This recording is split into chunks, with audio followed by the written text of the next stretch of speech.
National Research and Innovation Agency, a synergy in an orchestra. Established through the Presidential Regulation Number 78 of 2021 about the National Research and Innovation Agency. To enhance science and technology's contribution to the national development and to improve the research and innovation ecosystem in Indonesia. The National Research and Innovation Agency is a government agency that is directly responsible to the President of the Republic of Indonesia. Consists of 7 deputies, supported by 12 research institutes, have 85 research centers, Executive Secretariat, Executive Inspectorate, Center for Data and Information, Center for Technology Services, and Polytechnic Institute of Nuclear Technology, Indonesia. Through the 3 directions: science and technology resources mobilization, providing a favorable research ecosystem, building an economy foundations based on research. The presence of National Research and Innovation Agency is to achieve Indonesia's goals as a developed country in 2045. Also to make Indonesia as a global reference for sciences, bringing advantages on science and technology development, policy making, and societies.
National Research and Innovation Agency, a synergy in an orchestra.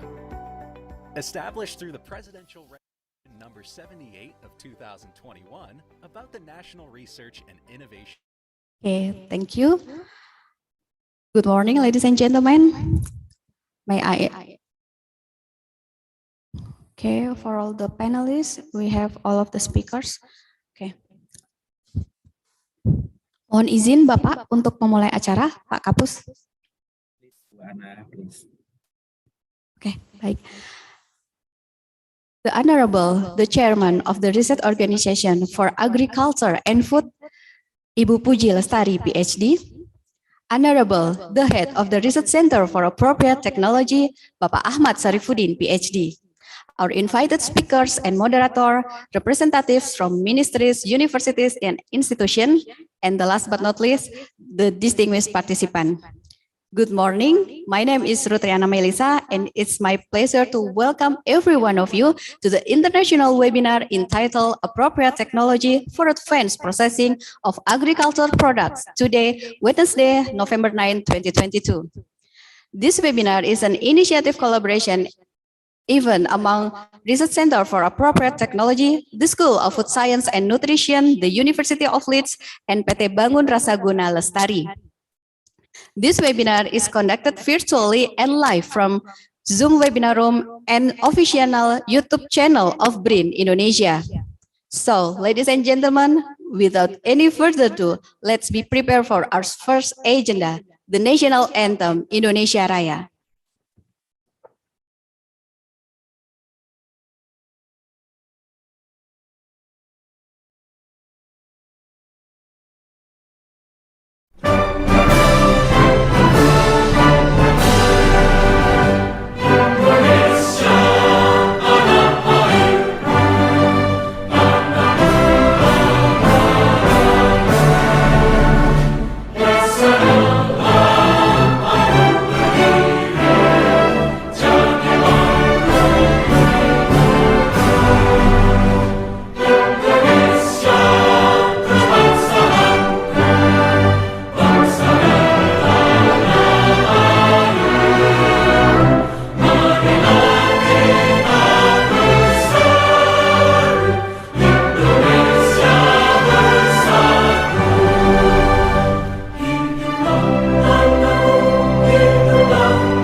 Thank you. Ladies and gentlemen, we will start this international webinar with warm welcome remarks from the head of the Research Center for Appropriate Technology, Bapak Ahmad Sarifuddin, PhD. The floor is yours.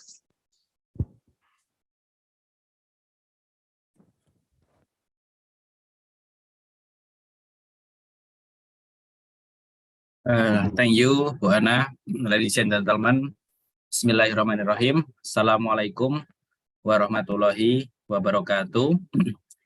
In the name of our God, Allah Subhanahu wa Ta'ala, the most beneficent, the most merciful, may peace, mercy, and blessing of our God to be upon of all of you.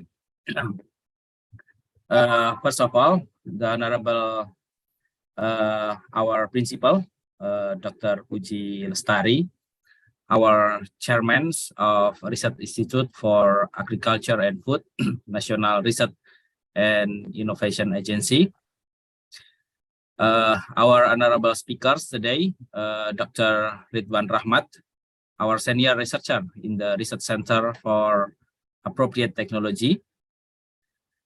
Our honorable speakers and also our guests, I would like to welcome Dr. Aidolo Aifi from the School of Food Science and Nutrition, University of Leeds, United Kingdom.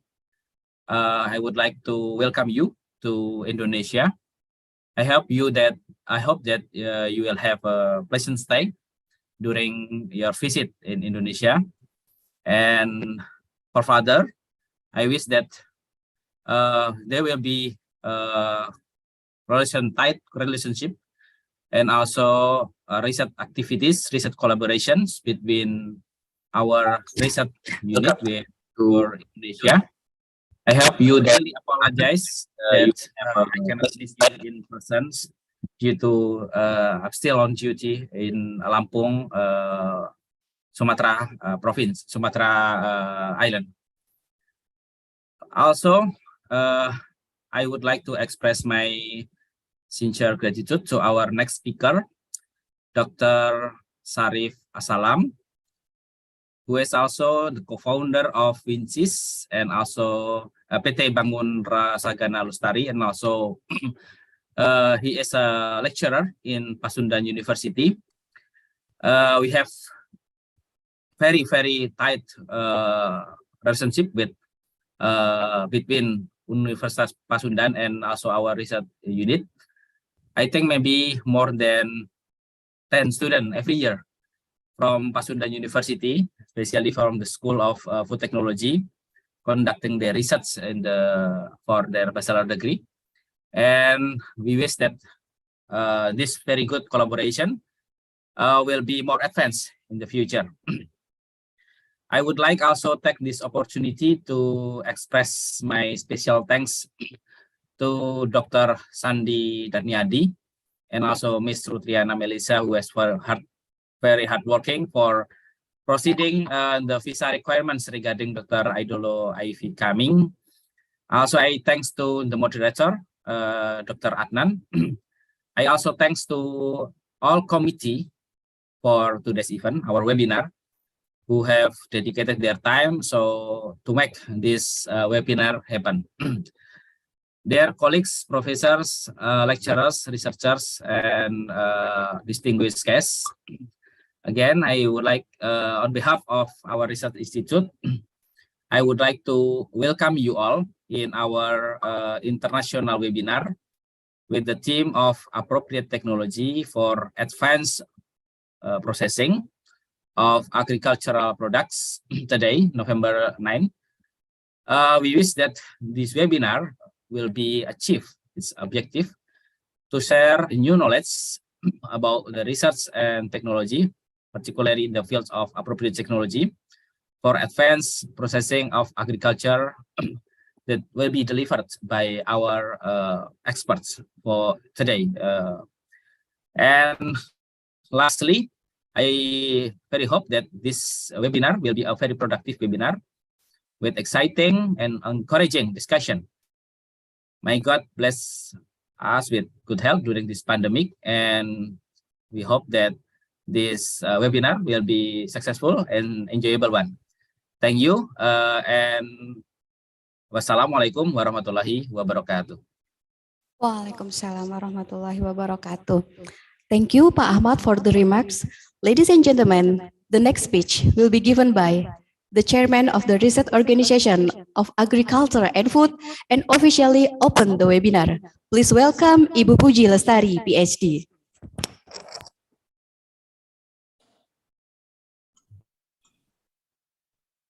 Assalamualaikum warahmatullahi wabarakatuh. Good morning, ladies and gentlemen.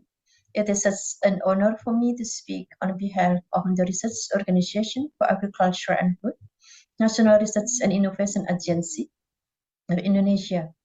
I would like to convey my gratitude to the Honorable, the Director of the Research Center for Appropriate Technology, Pak Ahmad Sarifuddin, PhD, and wholeheartedly welcome the Honorable our speakers today, Dr. Aidullah Ilfi from the University of Leeds, United Kingdom, Dr. Sharif Assalam, the University of Pasundan, Republic of Indonesia, Dr. Ridwan Rahmat from Research Center for Appropriate Technology, and all our other distinguished guests, representatives from ministries, universities, and institutions.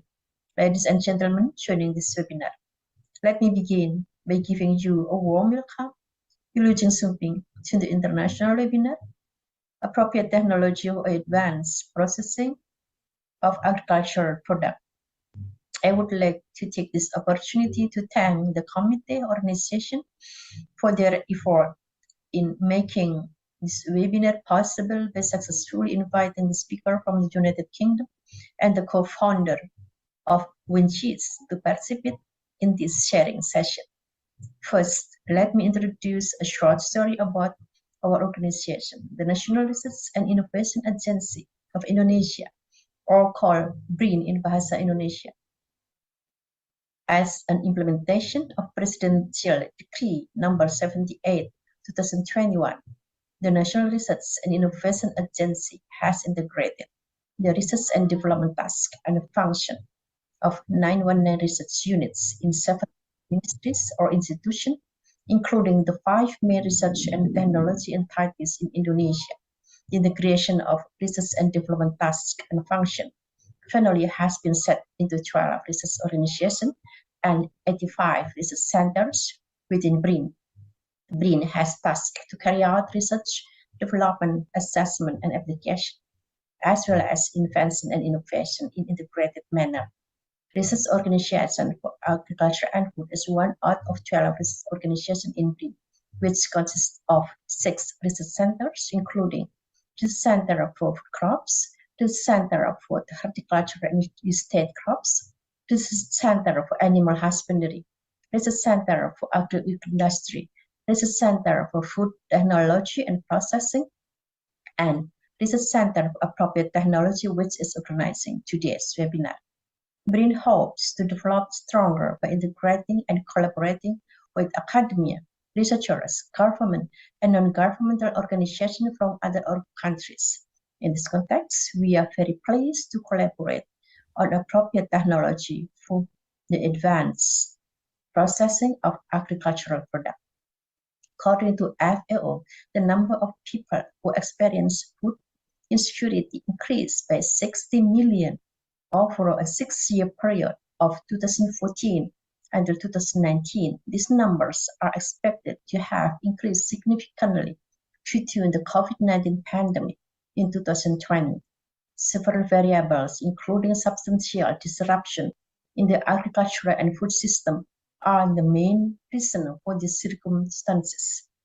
Establishing a more resilient agricultural and food system through adopting innovative technology is one way to increase food security, with an emphasis on accelerating the adoption of appropriate technology for agriculture. Thus, we need a comprehensive strategy to achieve food security. Before I close my remarks, let me thank and recognize everyone who invested their time and effort into organizing this sharing session. I wish that this international joint webinar will be continued in the future. By recitation, Bismillahirrahmanirrahim. In the name of God, I hereby declare the international webinar with theme of appropriate technology for advanced processing of agricultural products to be officially open. I wish you all success in this webinar. Have fruitful discussion and good health in the midst of the COVID-19 pandemic. Thank you. Wassalamualaikum warahmatullahi wabarakatuh. Waalaikumsalam warahmatullahi wabarakatuh. Thank you, Ibu Puji, for your good speech. Ladies and gentlemen, before we continue our main agenda, we will have documentation session, and may I kindly invite all of the panelists to open the video.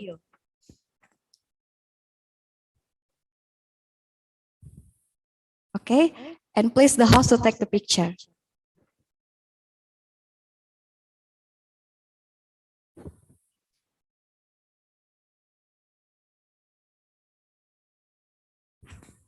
Maybe on the count of 3. 1, 2, 3.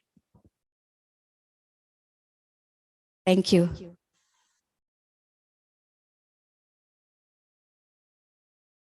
Okay, thank you.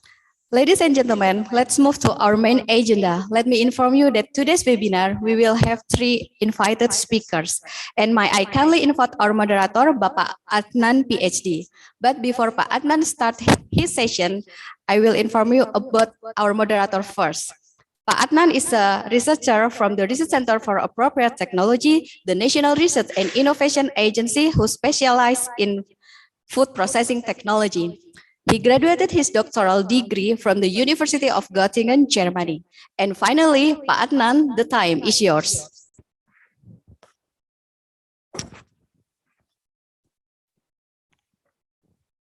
Okay, thank you, Ms. Anna, for the introduction. Hello, good morning, everyone. My name is Adnan. I will moderate this webinar on appropriate technology for advanced processing of agricultural products. I would like to greet the speaker, the committee, and the participant who attend this webinar in this room, also in Zoom and YouTube. I hope you all are fine and chill this lovely morning. Thank you, Dr. Ridwan and Dr. Sharif, to join us today in this webinar on your busy schedule. You still can present and sharing regarding your works with us. And also many thanks to Dr. Idol Ifi. I hope I spell your name correctly. Came from United Kingdom to share his work with us. And before we continue this session, allow me to perform Antun, a funny rhyme poem in Bahasa Indonesia. It won't be funny if I said it in English. So you can say cakep after every verse. Okay, let's start. Jalan-jalan ke kota Subang. Jangan lupa Neng gandeng si Abang. Mari kita simak webinar teknologi tepat guna agar kita dapat ilmu yang bermanfaat dan berguna. Okay, let's begin the webinar. This webinar will be divided into 3 sessions. First, the speaker present their work. We have 20 to 25 minutes for each presentation. The audience can ask questions through the Q&A column during the presentation. YouTube viewers also can ask questions in the comment columns during the live session. Please state clearly to whom the question is asked. The audience can ask questions directly through the raise hand features later. And then the second part, the speakers will answer the question or discuss the subject with the audience. And for the last part, closing statement from the speakers and also the moderator. Now, we step into the first session. Let me introduce the first speakers, our senior in Research Center for Appropriate Technology, BRIN, Dr. Ridwan Rahmat. Okay, Dr. Ridwan will present recent appropriate technology in agriculture products in Indonesia. Dr. Ridwan are principal research in the Research Center for Appropriate Technology, BRIN, and his expertise is agriculture post-harvest technology. Graduated from Mi University, Japan for doctoral degree and Kyoto University, Japan for master degree. Now, you can watch the presentation from Dr. Ridwan. Dr. Ridwan, the time and screen is yours.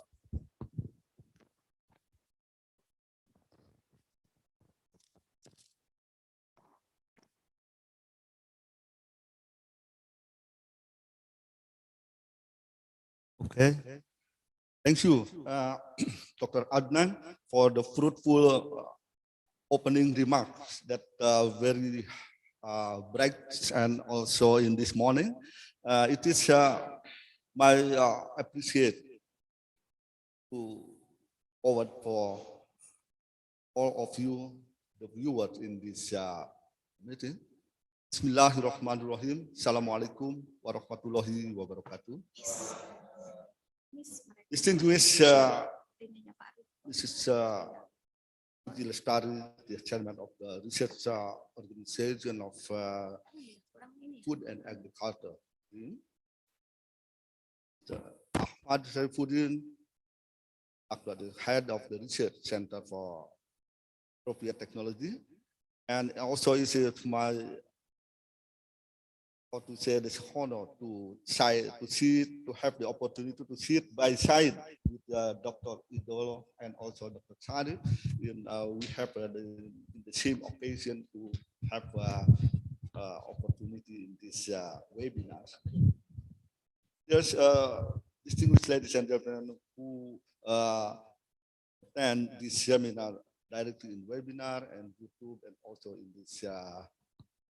in this meeting, that we have one of some time that is a very good condition in the topic. So in this time, I would like to bring forward a topic of research, recent appropriate technology in agriculture product in Indonesia. So far, I think we would like to have some discussion that I would like to present about the recent issue in global agriculture industry, and also the pace of appropriate and implementation of the appropriate technology in agriculture, and how about the future trend on the agriculture and appropriate technology in Indonesia. And maybe the last point that I would like to try to, how is the proposed research action for appropriate technology. So now, that already submitted and also presented by Mr. Puji, that we have the recent issue in the global agro-industry. Firstly, it's the climate change. Actually more extreme, whether even driven by global warming, the region suffering crop and livestock production losses. And secondly, is the COVID-19 pandemic, which led to a shortage of agricultural labors and disruption in global supply chain. In 2020, estimated to have caused 3.1% reduction in the aggregate volume of agricultural production in Southeast Asia countries. And recently, there is a lot of developed countries around the world, but those have solved the social problem yet. Concern that increasing food production along with maintaining natural resources is not an easy task. The second green revolution, which in the second half of the last century was able to produce more than twice, but is currently not in a good position. So we have now this challenges in global agriculture industry. Now the agriculture mechanization today have a very broad meaning. This broad meaning include from production up to the handling and processing for the post-harvest. and the growth rate of the major cereal grain like wheat, rice, corn, soybean, etc. It's require resource-friendly method, and this will need the development of a new technology approach. And so our consideration that the technology takes a concern to social, environment, as well as economic condition of the geographic area is needed. Coming the appropriate technology is associated as the optional. So what is an appropriate technology? I think that we have already know about the definition of this terminology, but I can take one of the some statement from Francis Bennett, which is appropriate technology is defined as any object, process, idea, and practice that enhance human fulfillment through the creation. So why the appropriate technology should exist? In this, the term of the appropriate technology doesn't pertain solely to developing countries, national and local government, as well as private community group, has also continuously strive to introduce forms of technology. Those are efficient and fit within fiscal limitation. So we have already know that since the new innovation of appropriate technology exists, people are inspired to apply this idea in the areas that needed. Moreover, it is a breakthrough problem solving.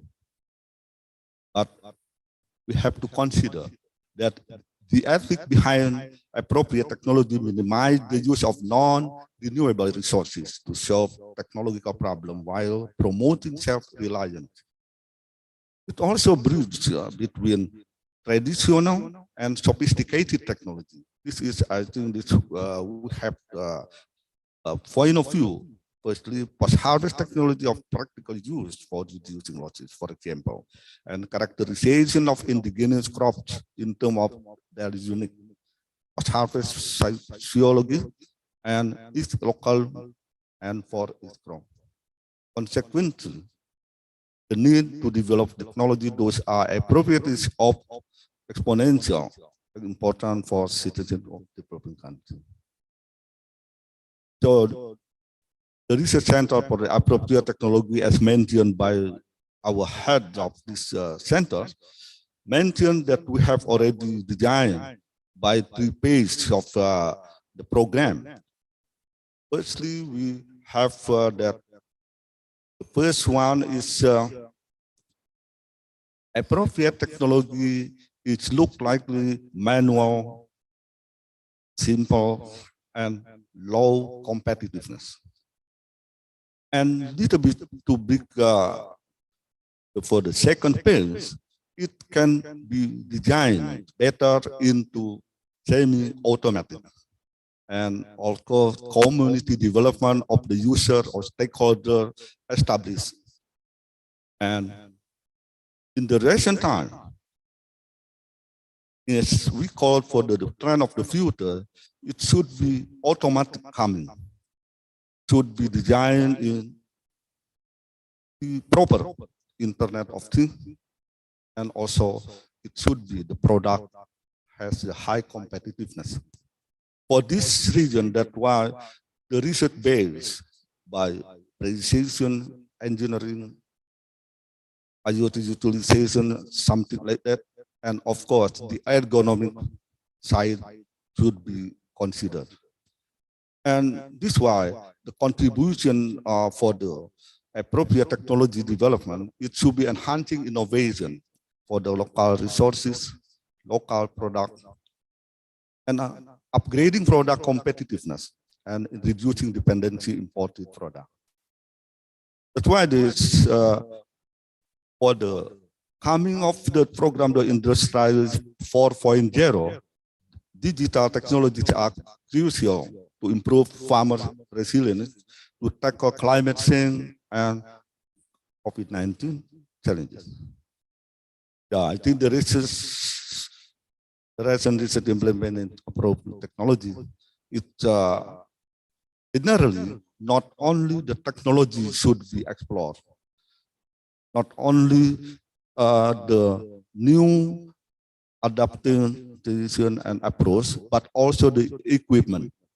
In this discussion, I would like to make sharpen the discussion into post-harvest side and also production of handling and food processing. That's why it should be designed, the technology on also the equipment and also implementation based on the program and demand and urgency of the farmer, as well as the scale of utilization from the small to medium enterprises and also stakeholder that is some of the user of the technology. So first, we have three classified of the technology that we have developed. First, how to improve the method and tool in paddy post-harvest handling, for example, that we have come to the improvement of the losses. For example, reducing harvest losses from the using of the cycle to combine from 3.41% up to less than 2.1. I think this is, of course, by ani is manually and traditional is not so efficient anymore, because it will take time and also it will have more labor required. And the secondly, not only the method, the improvement in method and also the losses, but also come to the how to maintain the quality. The quality is not only for the last product, but since the start from the raw material. For example, in this product, for example, is about paddy. We have already know about the condition in the, for example, in the out of Java Island, Uttarpart, in Kalimantan, for example, Borneo, there's a sun drying on plastic sheet, and this is progress for the from the land and plastic sheet floor into cement floor, and then co-join with the cement floor inside plastic house, and then we try to utilize the biomass by using the flat bed dryer or something of the dryer that not only with the biomass energy, but also liquid petroleum gas and also other. And nowadays, most of the farmer already know about the quality. That's why they prefer to use about the drying method by vertical dryer. Unfortunately, economically, it should be considered to have more economies in price and also in energy efficiency. Not only for paddy, but for other commodity also, it can be used. But how about the price itself at the end of the product? The appropriate technology now coming, not only for the communal or common use of the rice milling unit, but also for the some smaller community and also for the small scale, but it full of the capital. So this is one pass rice mill. It's already common in rural area, but it's also should be considered about the rice milled rice quality. And the next one is the two-phase rice milling. It will be better in quality, but it is a little bit complex in the unit. So we have a trend in this rice milling system. That's why in I think this very interesting, where it's the polishing service machine, like ATM, automatic teller machine, that this is every sub-district machine can be established one for the surrounding community. So they have just only put some coin for policing the brown rice. But the most another choice, there is also smaller mini rice milling with around 200 kg capacity. But the most interesting in this, there are 3 rubber roll, and this is maybe new thing in our country that maybe it will be prospective to be developed.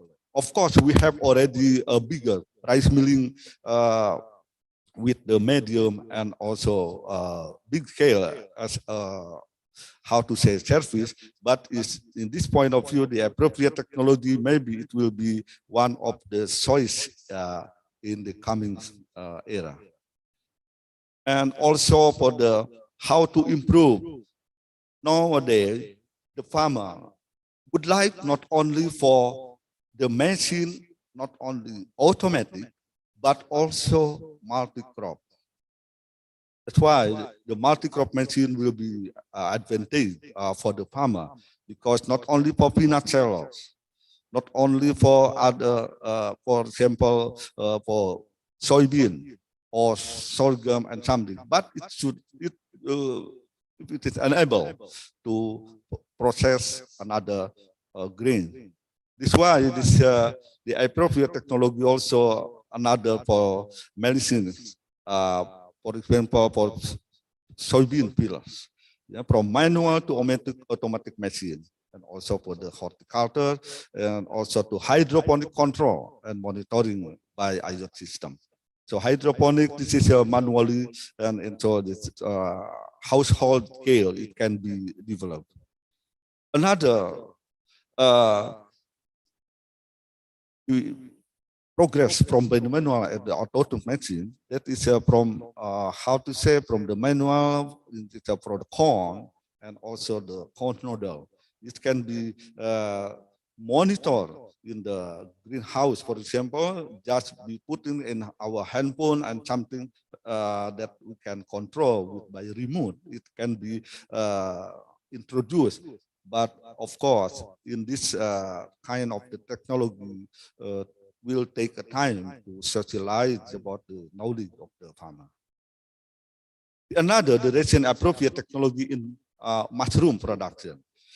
We know that the traditional house production in our language is kubung. I mean, the kubung, it means cultivating house. So from the bamboo sheet and something like that, this is very how to say, not simply to manage, and become to semi-modern. And the last introduction about the modern kubung with the IoT control system. This one is, there are many considerations, because by application of the IoT will be limited for the human involvement to inside of the house, and also it is make better for the mushroom, raw mushroom production and also growth. And how about the improving the quality by improve more hygienic method in drying and packaging? So this is also by a request to our stakeholder, change from the open sun drying and will be better with the rect type of solar drying. Even the condition of smaller, but it will be efficient by applying the solar energy. And the final product can be include the technology of packaging and also how to care about the brand maker. Another improving process method for instant powder. So to introduce the user, the small, medium to enterprise, and also another enterprises is because introduced to the vacuum dryer, mill machine, and also rack cabinet type dryer to produce the instant powder is also one of the maybe in this type of the technology is still to be developed with the more high type of technology. Then, yeah, the research center in IT, the researcher will also develop the implementation based on request, how to improve non-wheat powder processing method for noodle that we have very limited with the wheat imported. So the substitution of the powder from wheat into local one. And also improving fruit processing method for commercial beverage, for orange, guava, and also local fruit sector. This is also already used, already socialized, and by extension program, decided dissemination of the research result we can be developed. And also not only food crop and also horticulture, but estate crop with the cacao processing is also we have some point of view to be have pay attention in higher the continuation of the quality and also the production seen from the household as the medium to the high enterprise. So this is from manual handling product, and this is the machine that already completed by this research by the researcher, the tempering machine, and by bedrock. So developing the process of equipment also for cacao production already one of the making not only for the sophisticated and also the high technology, it can be make some applicable by a household scale or also with a bigger medium company to be appropriate technology. And how about the byproduct utilization? In this moment, the byproduct utilization is still, of course, depend on the technology improves to the utilization, because the bioenergy technology package, because some of the, not only for the rice or food crop, and also, for example, the palm oil in the estate crop, and also another becomes not only for the energy but also for the another useful material to be used. But just for the example, in this case of the utilization, it's rice straw and also rice husk to be developed, becoming a briquette and also biopellet. This is one of the small utilization of biomass into the package. So we can classify the ration appropriate technology, become the improving the component technology, and then improving from one crop to multi-crop, and improving to one component of technology into technology package. And the last is to make the integrated processing of the commodity into material. So it's also another recent appropriate technology based on the request for the purpose sweet potato processing. I think this is also is very functional food. Besides this, as a sweet by sweet potato flour, and also another instant banana porridge, for example. This one seen from the raw material, and we have the how to say, to make some giant drum dryer is the critical point for this product to be produced as the sweet potato. Then also this one is already socialized by our researcher in the research center based on the request. So how about the future trend on agriculture appropriate technology in Indonesia? Maybe emerging market in 4 key business model. That is just for the farmer advisory, traceability, digital marketplace, and mechanization. But in this case, the traceability is close to the quality control, system management, and also how to improve the factor or the parameter that make some quality of the product upgrade or lifting up. Try to increase the investment in agriculture to modernize food system and efficient production, especially in the appropriate technology, not stay stagnant in as a low technology or just for the stagnant capital, but it should be lift up with the technology and also the quality and also lift up with the equipment. Try to improve the productivity and income of the smallholder farmer should be improved, also the infrastructure. So how about the digital agriculture ecosystem? This is one also, it should be supported with the digital infrastructure, such as agriculture data for the weather, especially, and also IS and sensors. I think the simpler one is that we have already socialized with the IoT. Yeah. So try digital application areas such as advisory service, linking, facility between farmer and buyer. What's the financial access, provision, and finance?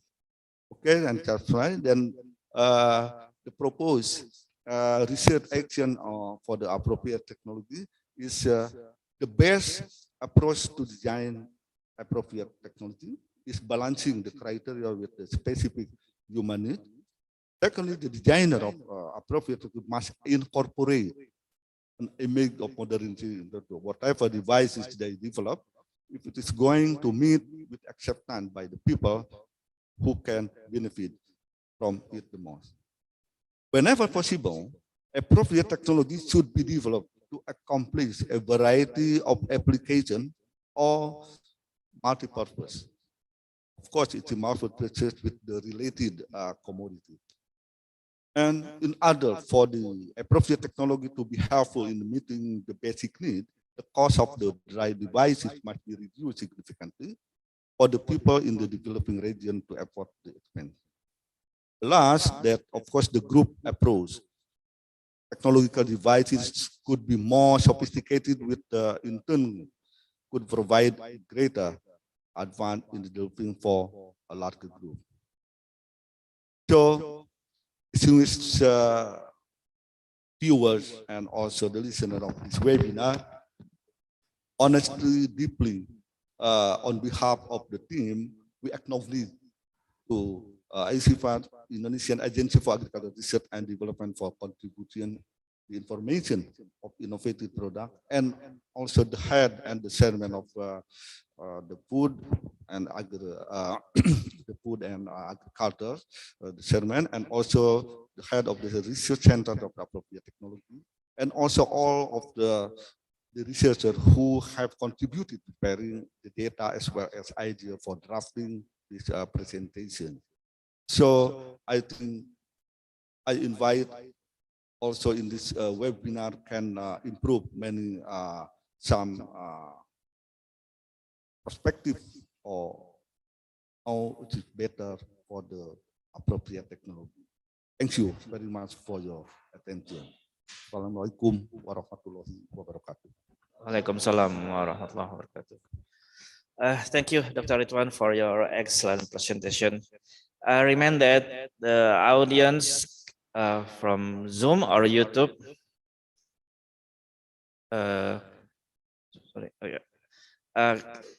can ask questions through the Q&A column during the presentation. Let's state clearly to whom the question is asked. Okay, now we move to the next presentation. Dr. Ivi, we appreciate your presence in our institution. We hope collaboration from you and your institution in the future. Dr. Ivi is from School of Food Science and Nutrition, University of Leeds, United Kingdom. He graduated from University of Leeds for doctoral degree, and graduated from University of Ibadan, Nigeria for the master degree.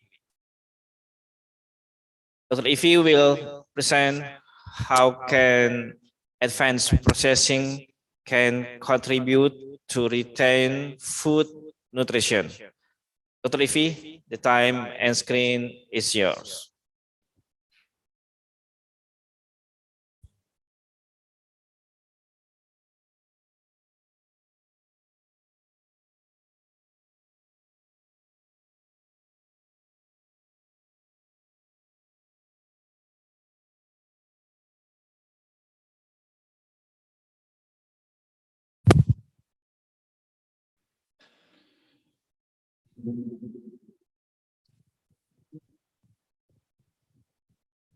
Thank you very much for inviting me to take the podium. I'm happy to be part of this webinar. I was telling Dr. Sandy that I'm still jet lagging coming from the UK. So if I sleep in between, just start me so that I don't forget myself here. Thank you very much for your presentation, the first presentation, looking at the appropriate technologies. I want to just go further on to talk about how advanced food processing can contribute to retaining food nutrients, retain the nutrients in food. Basically about myself, I had my first and second degree from the University of Ibadan in Nigeria.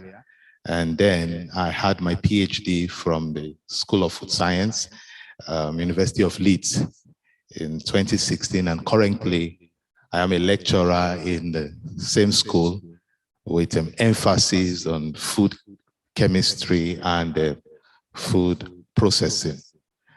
A bit about my area of expertise. So I do lots of research in the area of phytochemical analysis. I look more into polyphenols and how processing affects the content of these polyphenols in food. I also look into the health benefits of polyphenols. I'm happy coming to this institute because we're looking to establish collaborations between the School of Food Science and this research agency.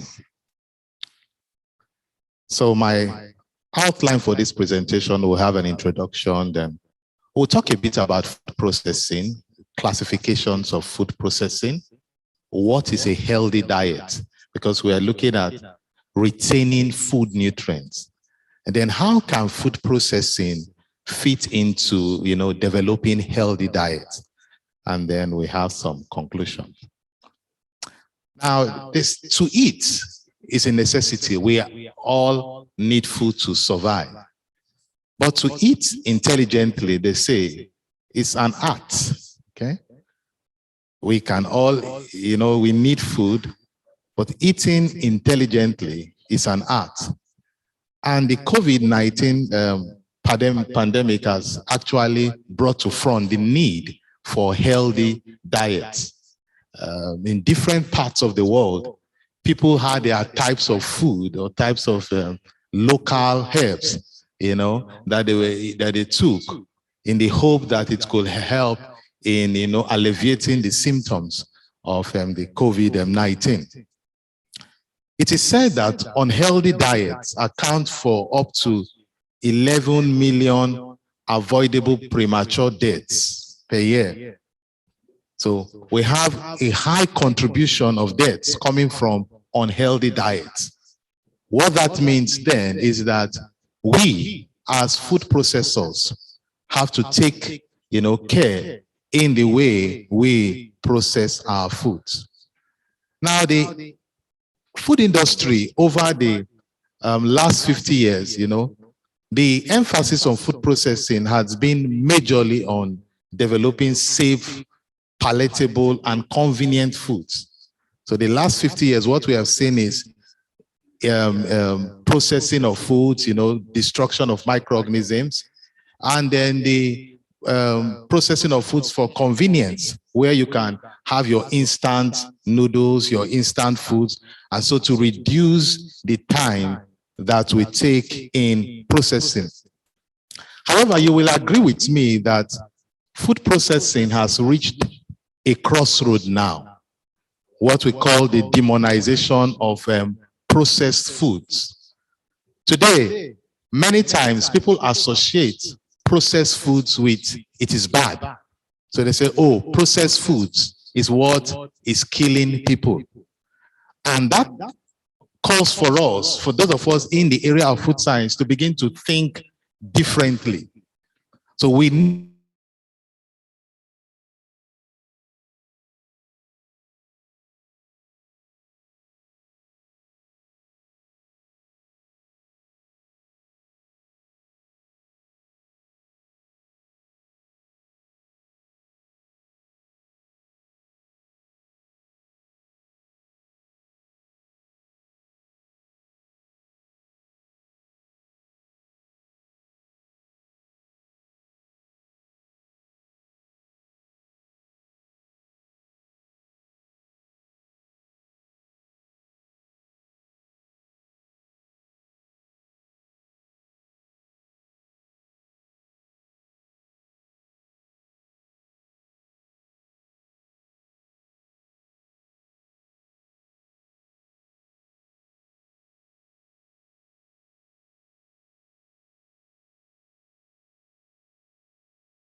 also of packaging and environmental concerns with our packaging materials.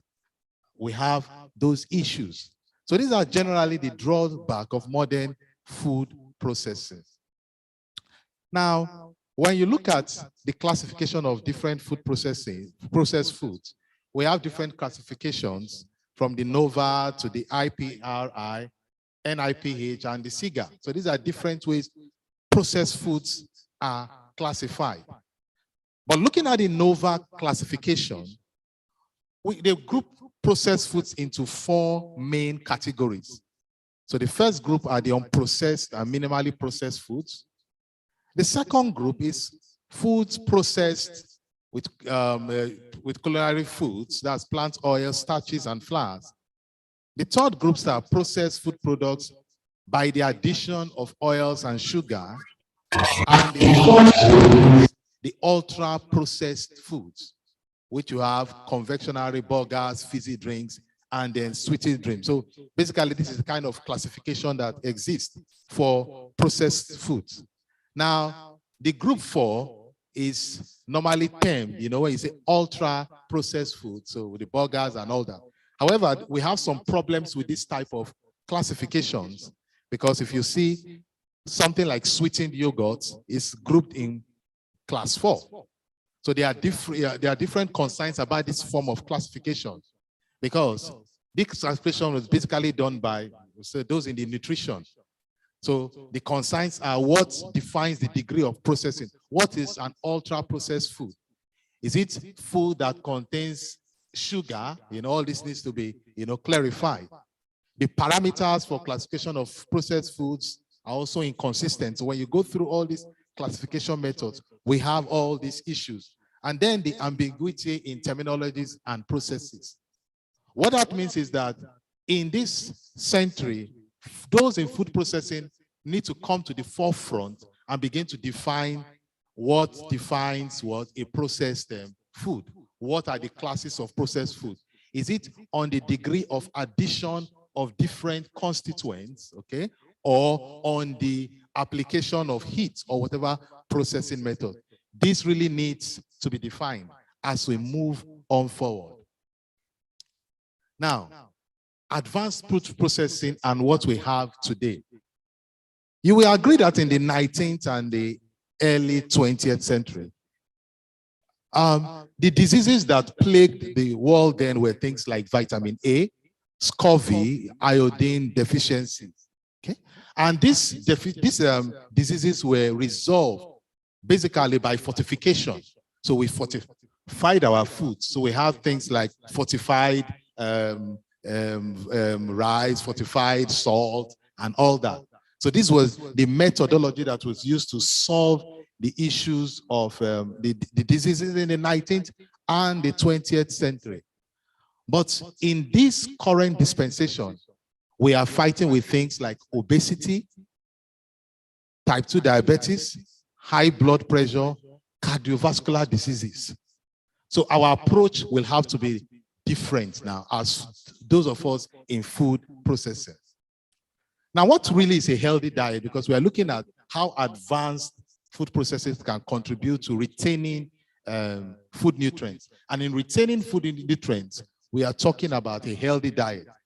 Now, basically, a healthy diet is one that generally contains plant-based foods, fresh fruits and vegetables, antioxidants, soya, and must be low in saturated fats and trans fats, and added and refined sugars. Examples of healthy diets are the Mediterranean diet, the DASH diet, dietary approach to stopping hypertension. Now, if we are to deliver on this type of diet, then the need for sustainable food processing techniques to deliver this healthy diet cannot be overemphasized. Now, why do we need advanced food processing techniques in this our modern day? The first is the operational costs and the sustainability of present food processing methods. We talk about global warming. Global warming is a serious issue, contribution of greenhouse gas emission. Now, we cannot run away from it, that food processing also contributes to global warming and greenhouse gas emissions. So there is therefore the need for advanced processing techniques.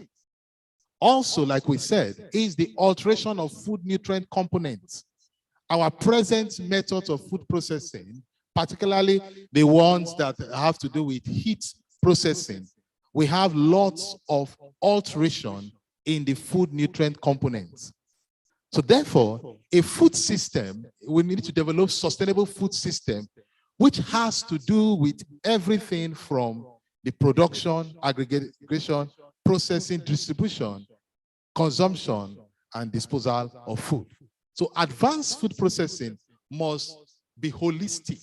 We must have a holistic approach, right from the farm to the fork when it gets to the table. We cannot afford to do it in isolation.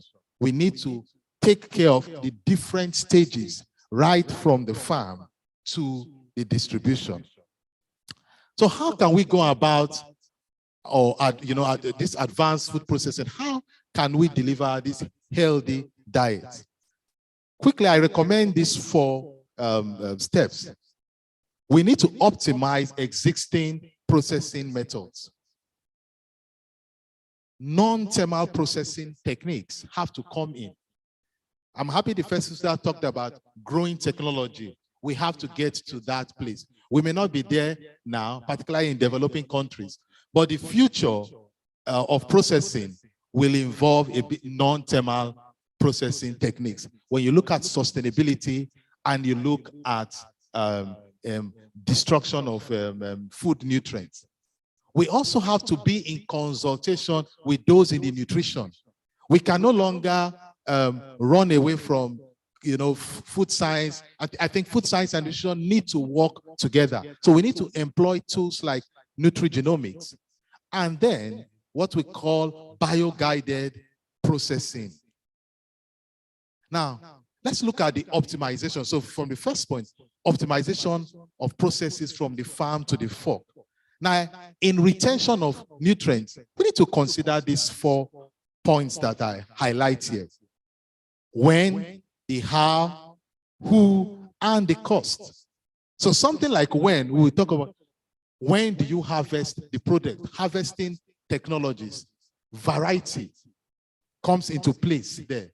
Because you find out that in variety, you find out that different varieties of a particular food product have different constituents of nutrients. So if you start out with the highest variety or the best variety, then the chances are that by the time you process the food, higher nutrients will be retained. So we need to look at that. When do we harvest the product? Now, my area of research has to do with phytochemicals.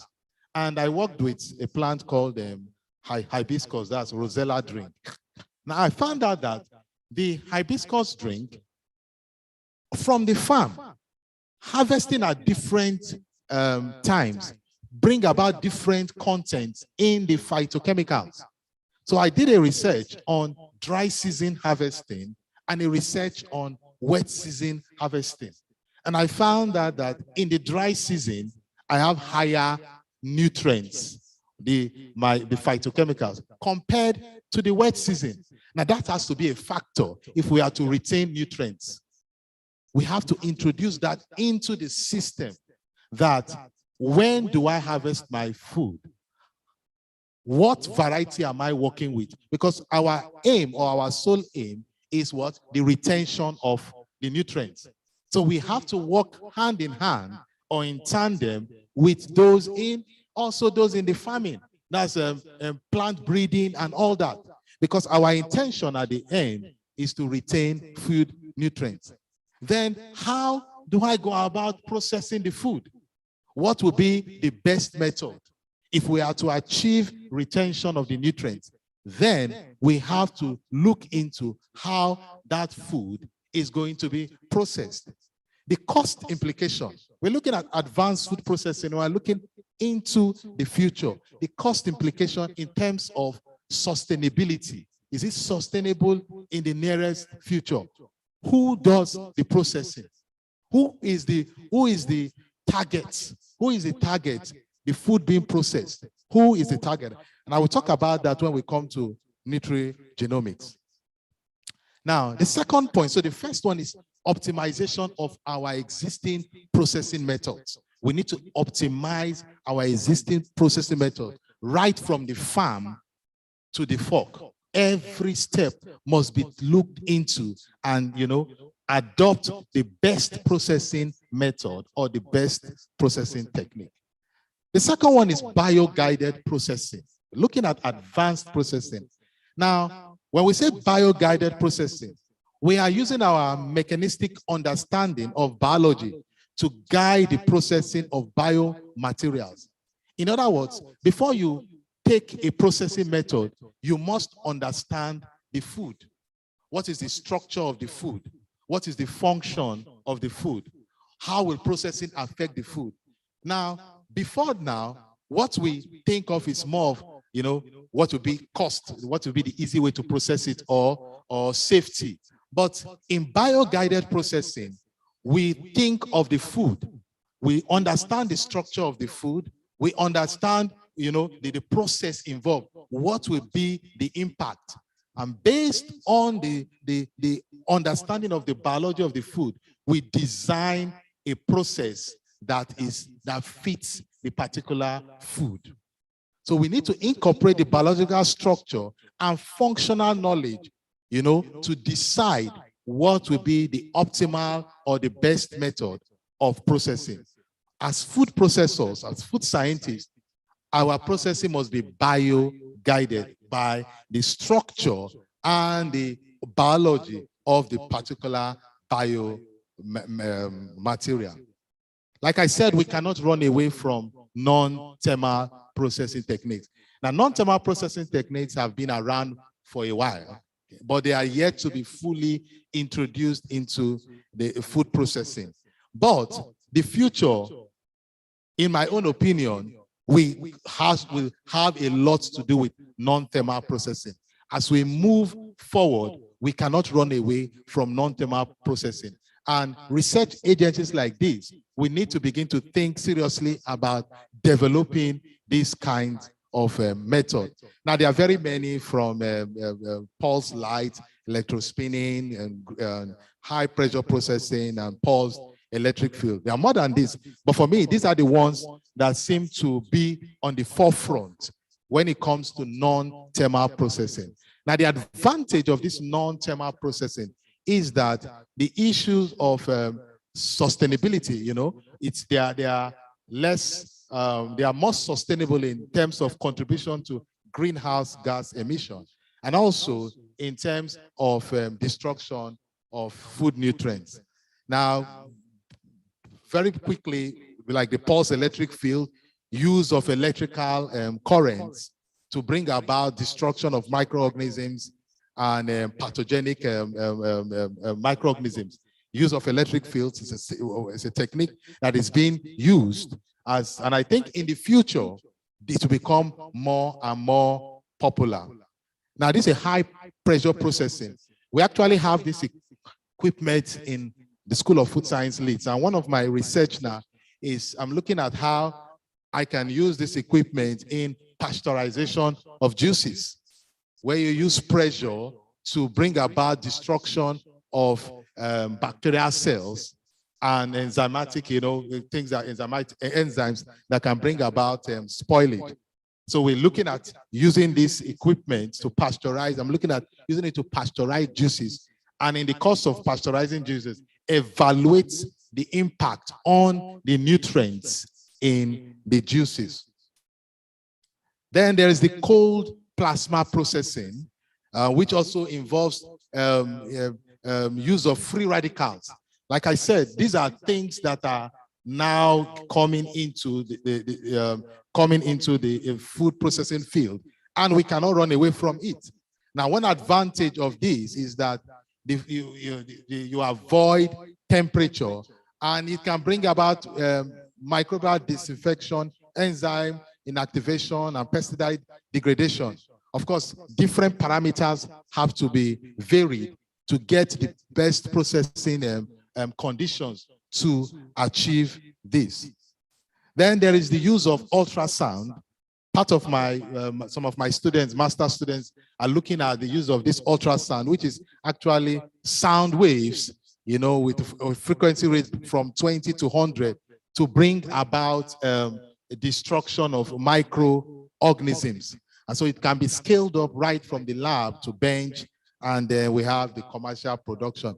Now, this is an example of an experiment of one of my students who is using this ultrasound processing, using it to process hibiscus juice and to achieve the 5D reduction in bacterial load. So we are comparing this with thermal processing and looking at the effect on selected the antioxidant activity and the total phenolic content. So we're looking at, we have the unpasteurized juice, then we do the normal conventional pasteurization, and then pasteurization using this ultrasound at 40 kilohertz for 25 minutes. So we're trying to optimize the process in the process of optimizing what will be the best condition that we can use this ultrasound technology to bring about the pasteurization. Now we also have in the school what we call the electrospinning and the electrospray technology, and that's an area that we can collaborate with. I was talking with Dr. Sandy that we can collaborate in this aspect, in this area of research. He being one that is used to the spray drying. Now this is a bit like spray drying, but in this, the drying is brought about by the use of electrostatic fields. So in spray drying, we use steam, you know, to bring about the drying. But in this electrospraying, electrospinning technology, we use electrostatic fields to bring about drying of food materials. And my ongoing project is trying to compare the spray drying with this electrospinning or electrospray technique, and to see the effect on bioactive compounds, on the effect on retention of nutrients. Now, these non-thermal technologies that which we've looked at, there are challenges and there are prospects for it. It's not as if it's something that would not come with a little bit of challenges. And some of these challenges I highlight here as sometimes, the effectiveness of a single method. So for instance, for those involved using pulsed electric field, that's using electrical fields to pasteurize, they report that sometimes the equipment is only selective on particular bacteria. So that selectiveness is an issue. Then they also need a lot of, there's a lot of skill involved. People need to be trained, as well as safety precautions. So these are some of the challenges with these non-thermal processing techniques. It also has the problem of expanding the process mechanism for each techniques. These are some of the challenges that are involved with this non-thermal processing. But there are prospects, and going into the future, we can still, you know, go forward with these ideas of developing what we all know as the huddle-like combination of different techniques, non-thermal technologies. So you mix a bit of ultrasound, you combine it with pulse electric field, you know, you combine it, and to bring about that huddle-like effect. Then we can begin to streamline the process mechanism of each technique, and also have some form of consumer education. So if we begin to adopt these non-thermal technologies, then we need to begin to educate consumers, because the thought of your food being processed with electricity can sometimes be very scary when you say electrical current processing food. But we need to have this consumer education going forward, and also the formulation of rules and regulation for the food, intended food. So I think this is a way in going forward, you know, in developing these non-thermal technologies. But just to say that we cannot run away from it. And as a research agency, we want to begin to think of these non-thermal technologies, how we can begin to incorporate them into food processing. I said before that advanced food processing, we cannot do it in isolation. We need to also be we also need to interact with those in nutrition. And there's this nutrigenomics, which actually has to do with the study of genes and diet. So you find out that some particular foods, for those of us, because I've been involved in some form of human studies sometimes, and I find out that there are some particular foods that work best on some particular population.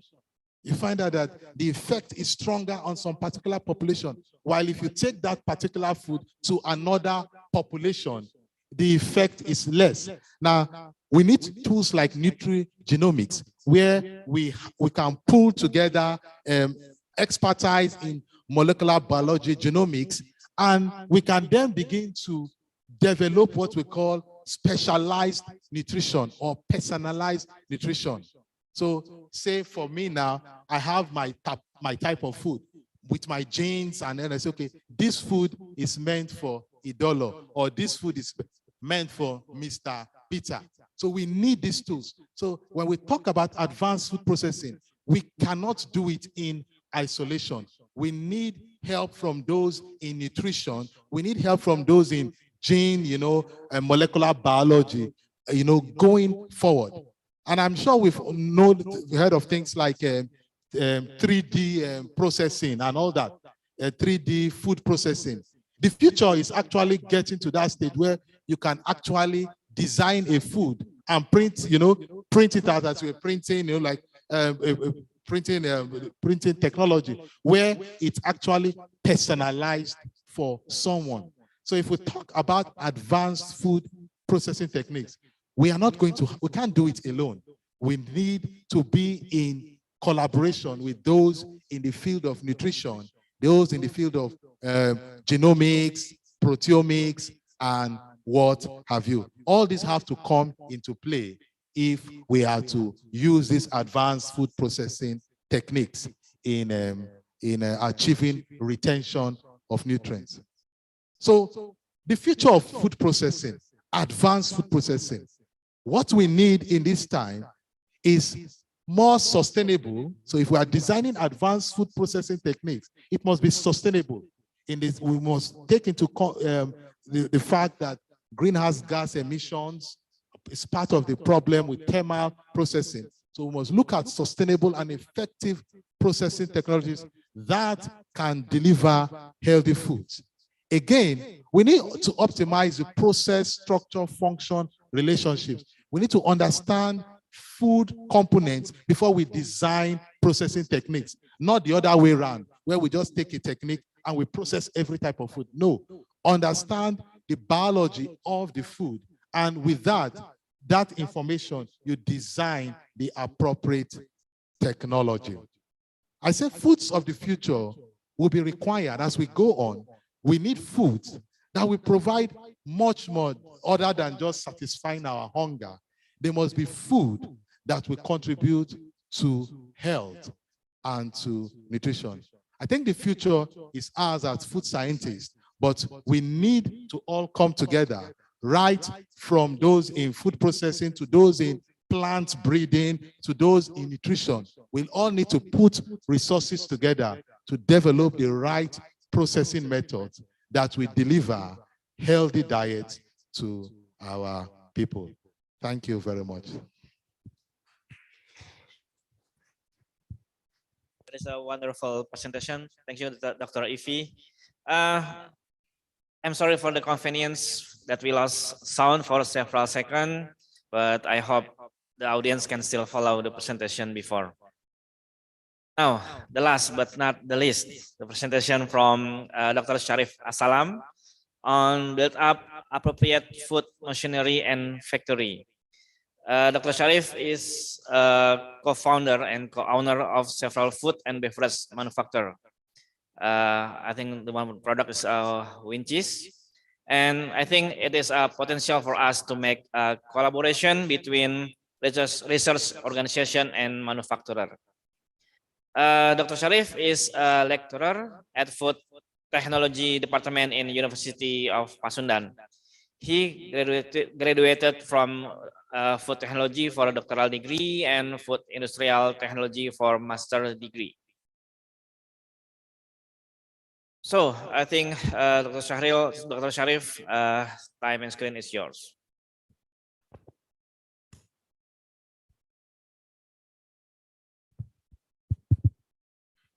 Okay, Bismillahirrahmanirrahim. Thank you to moderator for this time. Good morning, everyone. Assalamualaikum warahmatullahi wabarakatuh.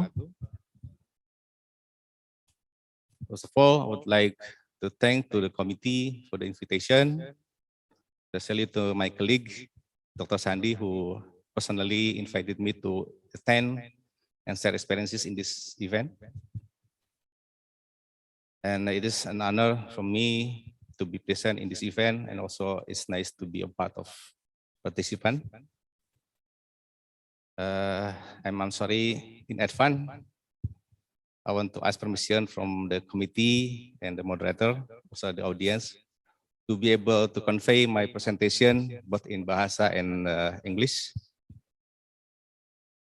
And hopefully the experiences that I share can provide some a bit knowledge and information for the participant and audience.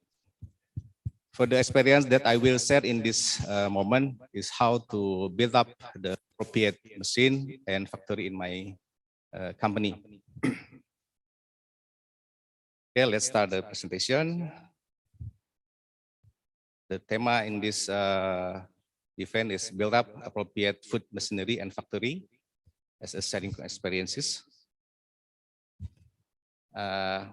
Where to start the company?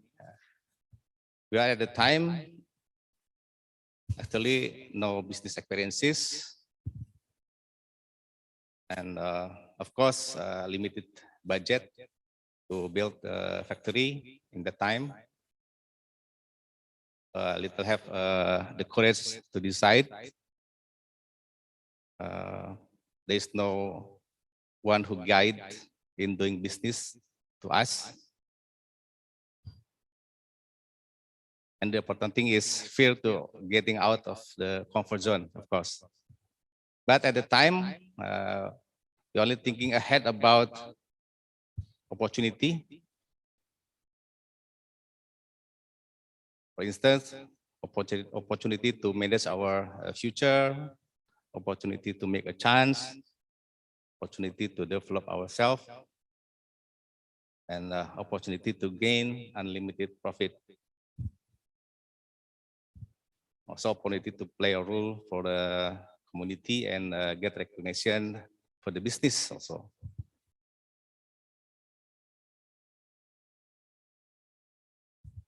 And that time also, as I said before, as I mentioned, we don't have a big capital or investment, but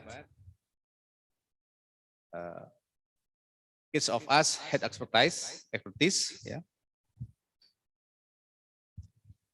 We work as a professional in food industry company. One of us is sales background,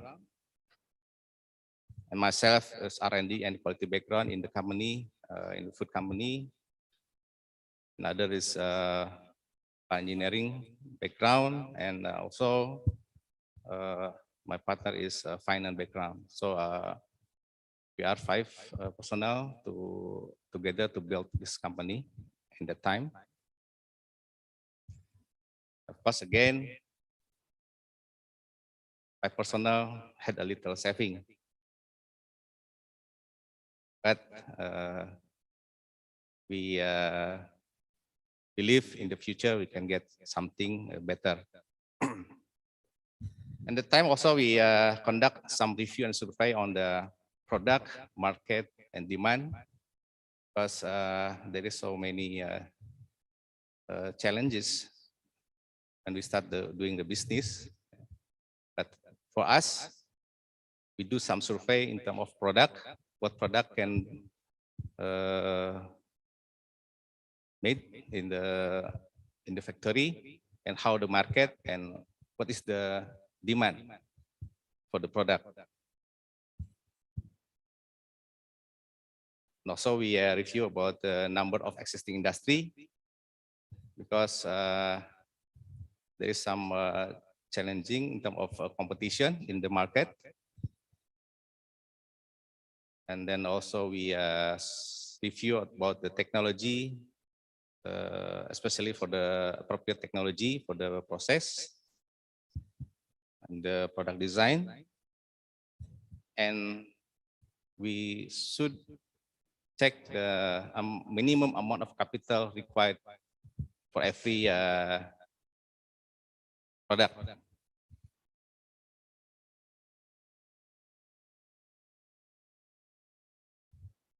Okay, and in 2014,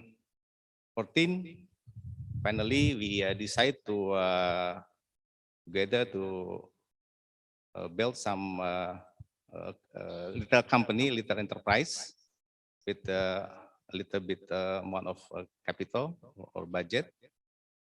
We established a process cheese industry with the consideration of market demand, and the time is still growing.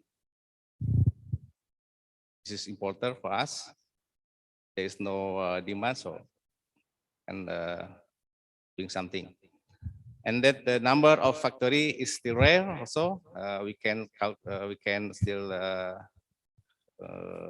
check the industry of processed cheese in Indonesia. There is only 10 company established in Indonesia in that time, compared to other category like biscuit is so many industry. So the market competitor is very hard.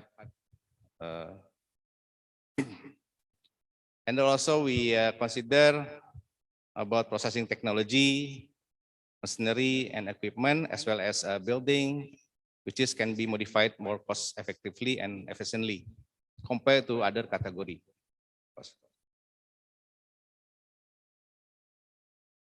But there is some obstacle in that moment. There is still material should imported from other country like cheese curd. Yeah. Because in Indonesia there is no company or factory to make a cheese curd, which is in process.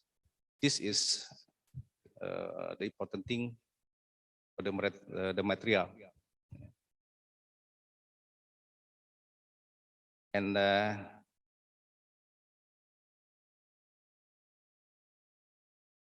first step taken is to review after we decide the company.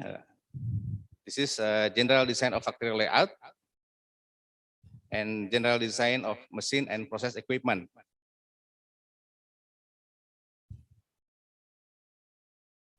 In general, in Indonesia, factory layout for the processed cheese refer to the horizontal system, which is requiring a large area of land, of course,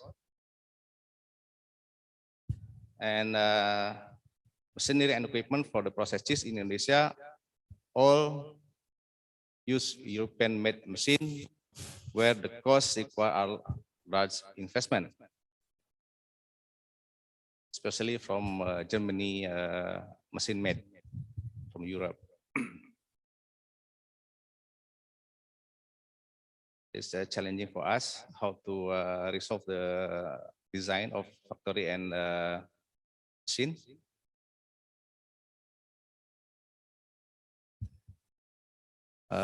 We do some redesign in terms of factory layout from the horizontal to vertical. So we have the factory with the vertical type of system, process system.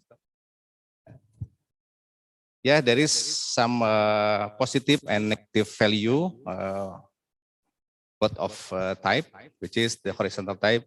The value, the positive value is we can see the process from other area to other area. But then again, in terms of space, is need to more space compared to the vertical type. The negative thing when we use vertical type, we cannot see the other process from the second floor to the other floor.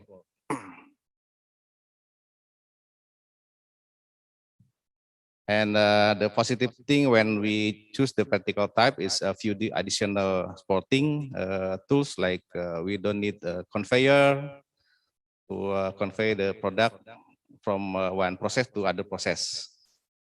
And when we calculate in terms of investment compared to the horizontal type, the vertical type is more efficient investment cost. But there is some note, the foundation of end pile must be stronger for the vertical type compared to the horizontal type.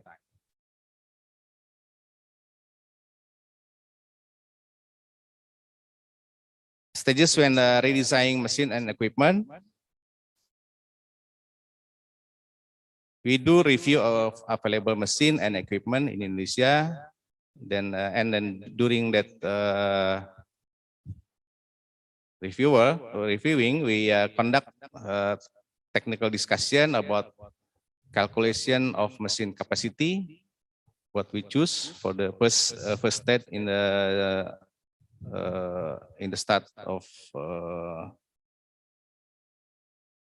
process. And the second one is define the process system, batch or continuous system, and determine the drive motor capacity, because we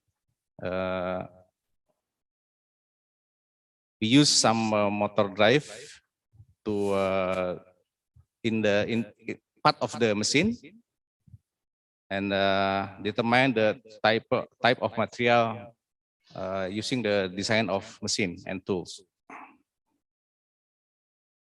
And the others is determine the design of machine and equipment, of course.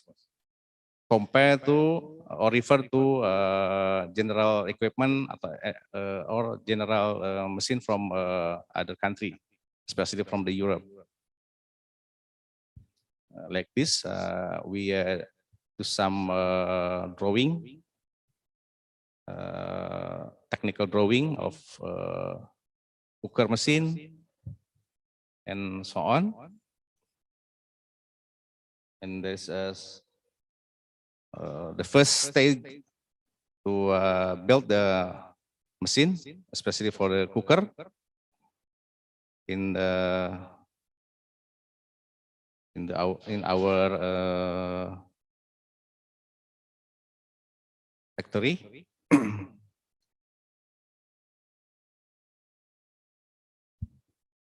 And this is some example for the cooker machine from Europe as a reference, already designed by us, which is the cooker available is large and more complex operating system, and requires additional sporting equipment such as pump and pipe, and in terms of cost compared to the local manufacturer, more expensive price and high cost.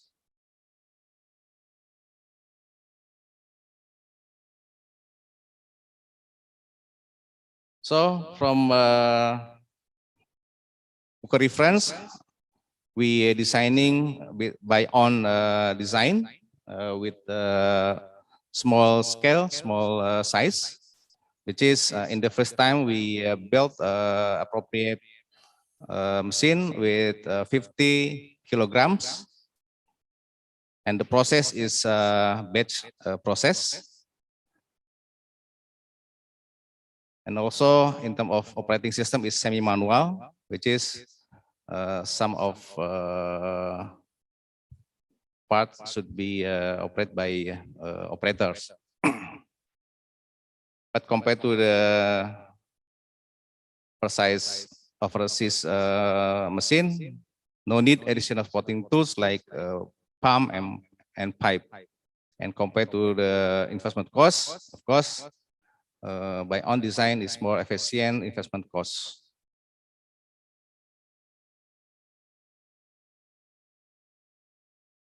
And others machine is cheese grinding, also came from Europe.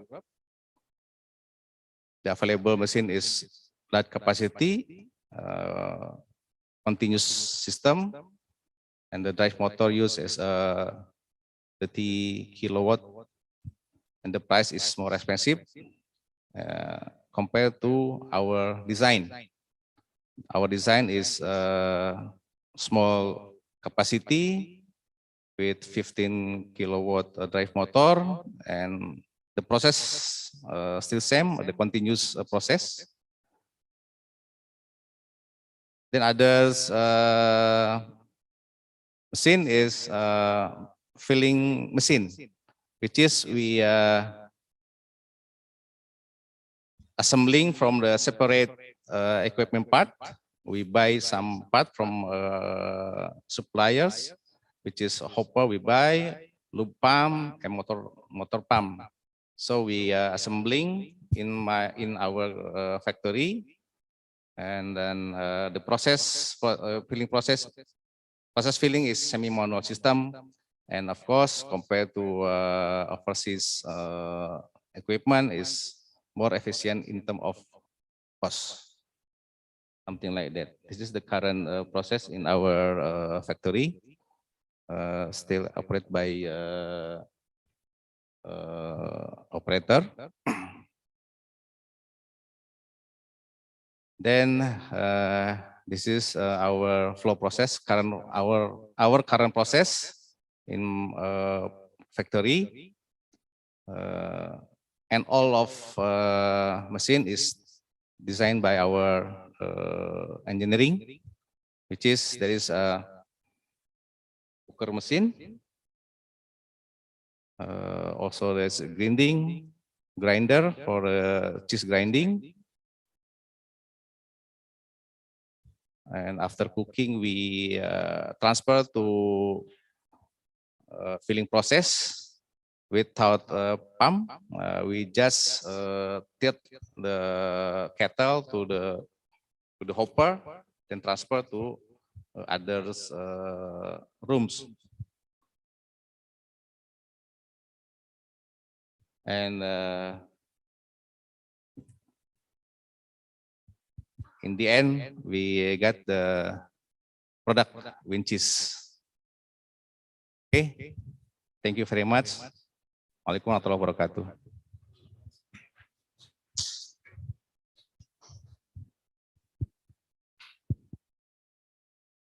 Okay, thank you, Dr. Sharif, for your fruitful presentation.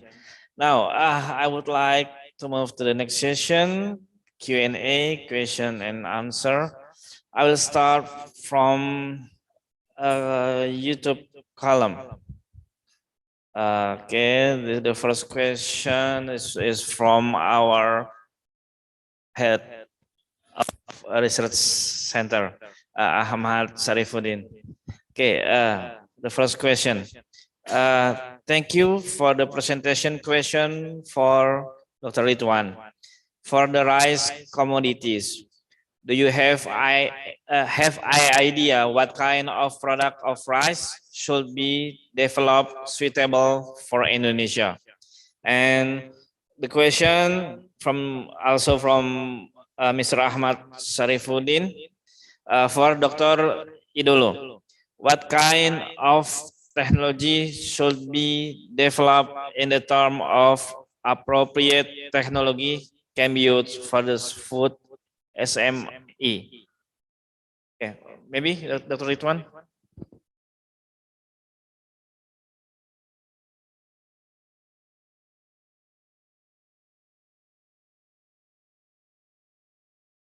Okay, thank you for Sir Ahmad for your questions about what kind of rice that's suitable for Indonesia. So regarding to the preference consumer that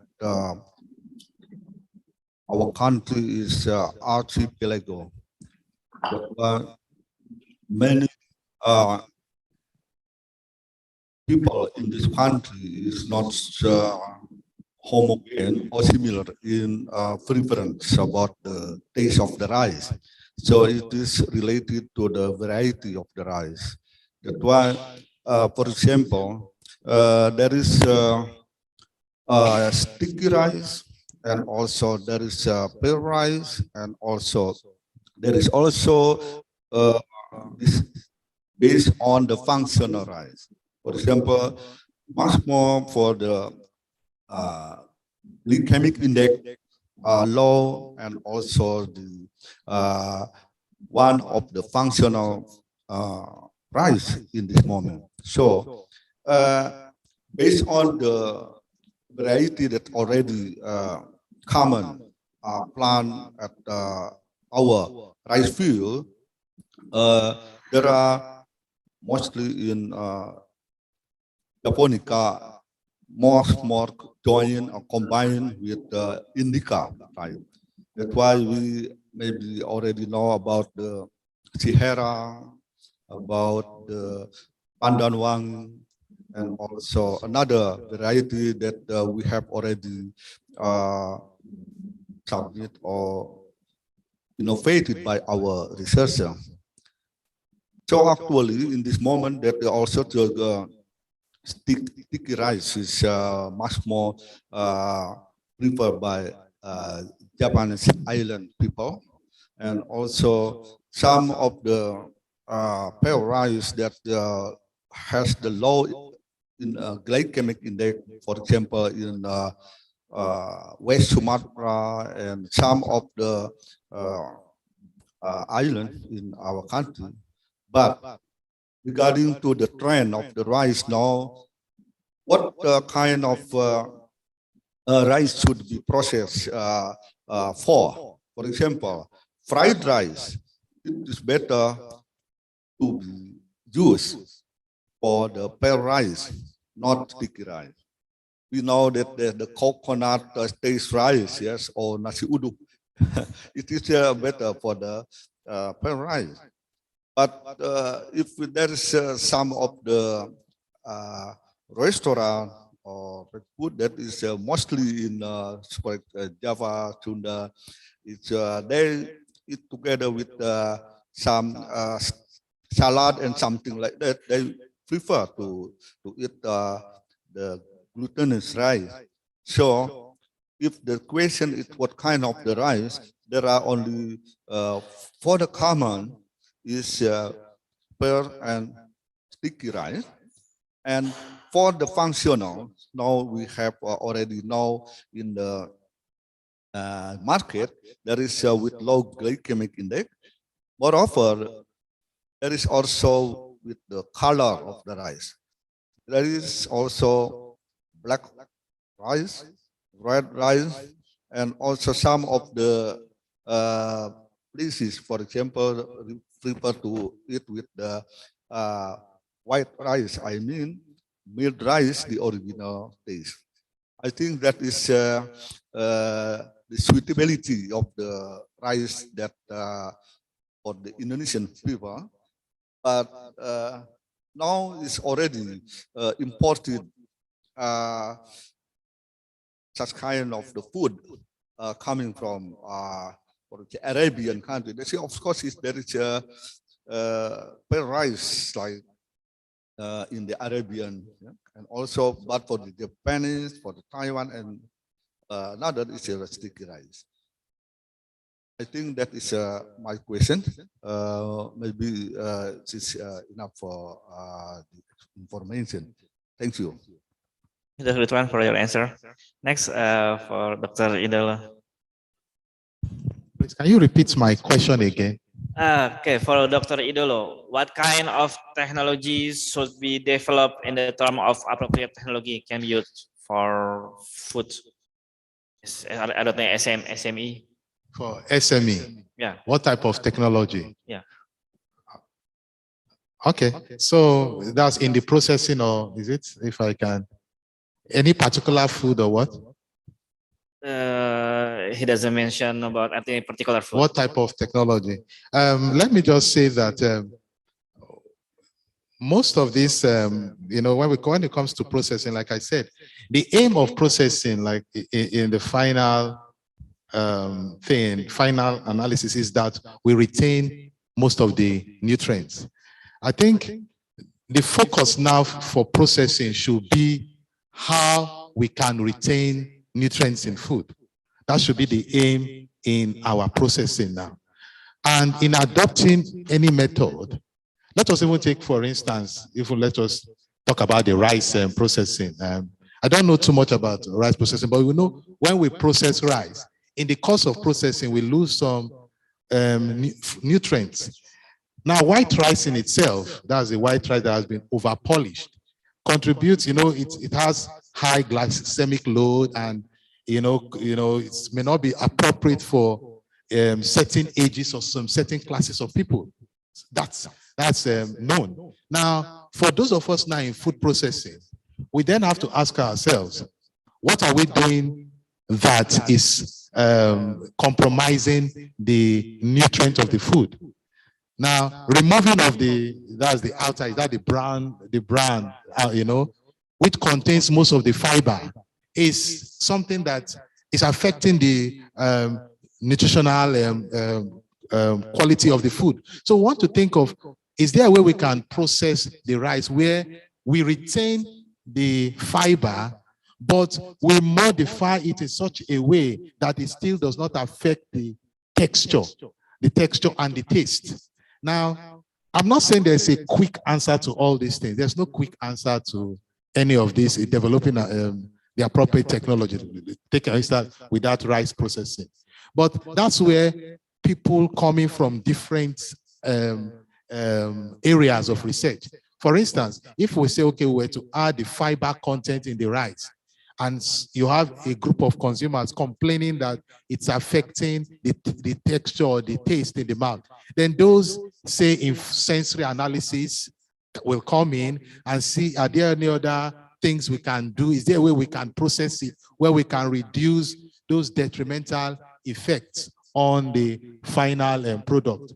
So what should guide small-scale industries, or what should guide any processing, should be, at the end, the retention of the nutrients.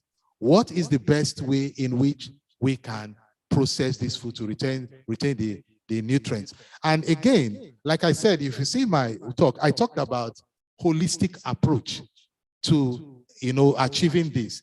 Holistic approach in the sense that we also need consumer education.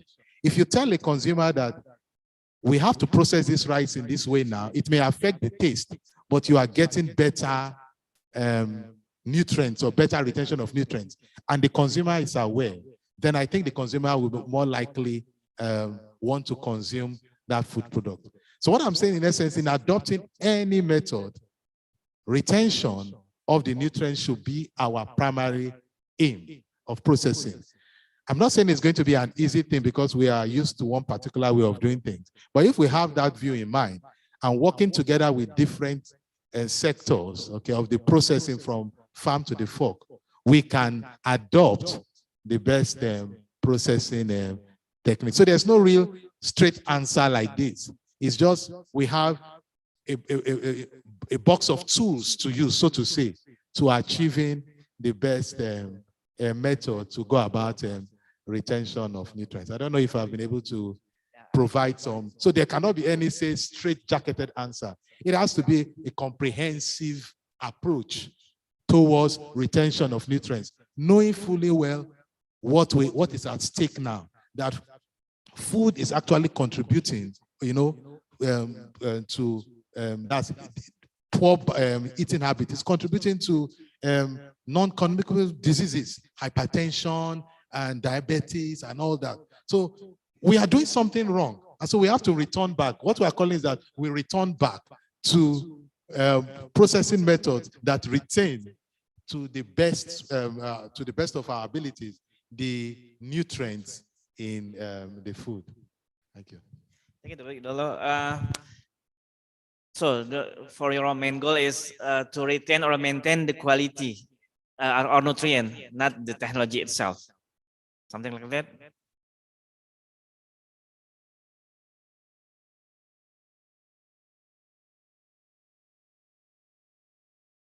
read it.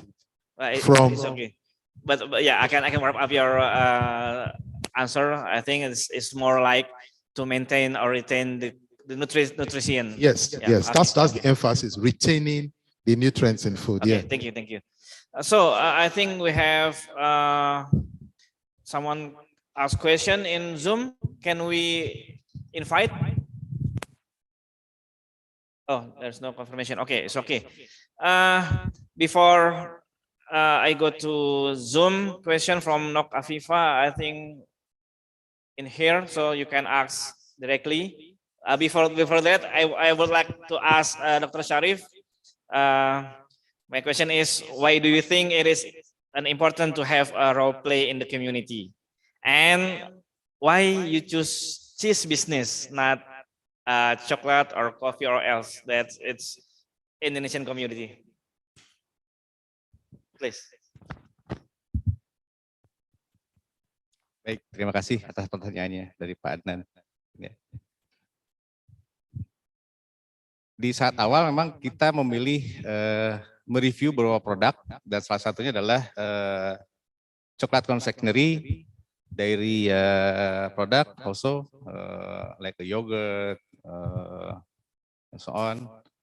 But compared to the demand, in terms of demand of product, cheese category still grow in that time compared to the others. Even some of product is slowing down for the demand, like a chocolate. And because of that, we decide to start choosing the processed cheese for our business.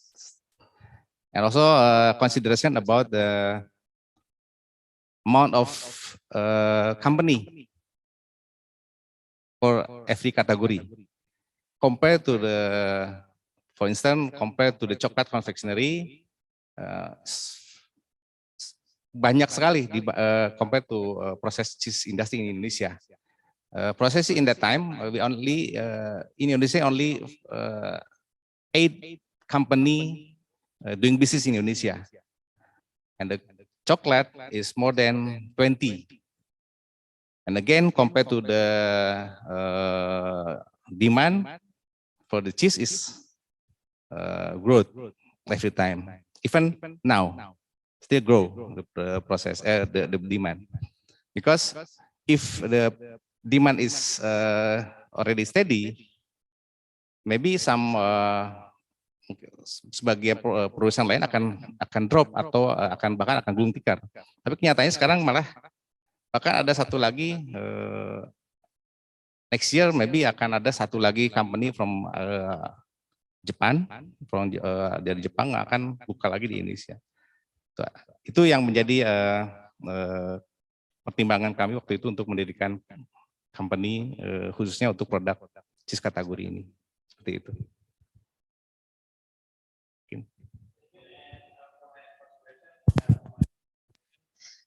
Well, you have to play role in community, not just business itself.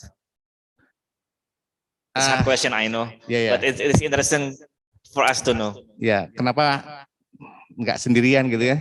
Kenapa ya mesti terlibat dalam komunitas, tidak hanya bisnis aja gitu. Oh, kenapa juga saya masuk ke bagian lain selain bisnis?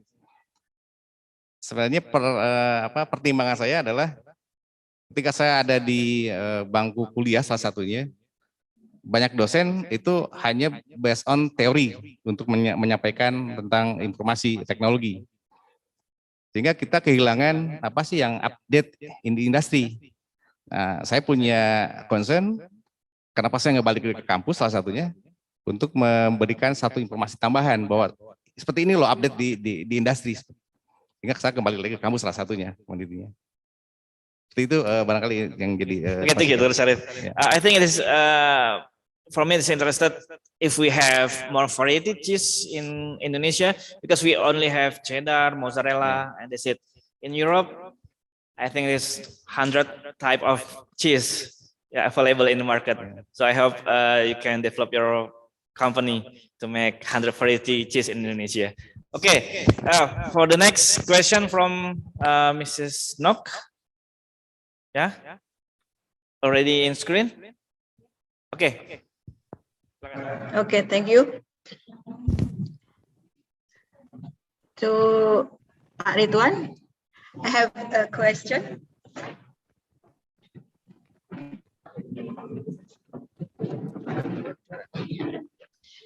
To To Pak Pak Ridwan, Ridwan, how far is the role of standardization institution in Indonesia for the development appropriate equipment? Peranan lembaga standarisasi for our development of equipment, and then to Mr. Pak Sarif, we know that SME usually produce in low capacity, but however it result high production cost. So how to optimize between capacity and production cost? And the second question, we know that research agency or university usually needs more time to conduct research compared to the industry. So from your experience, how I can match this time research between our institution and industry? And to Mr. Idol, among non-thermal processing, are there any guidance for we choose the best technology for we process our food? And the second question is, how about opportunity non-thermal processing apply in industry, especially related with production costs? Thank you.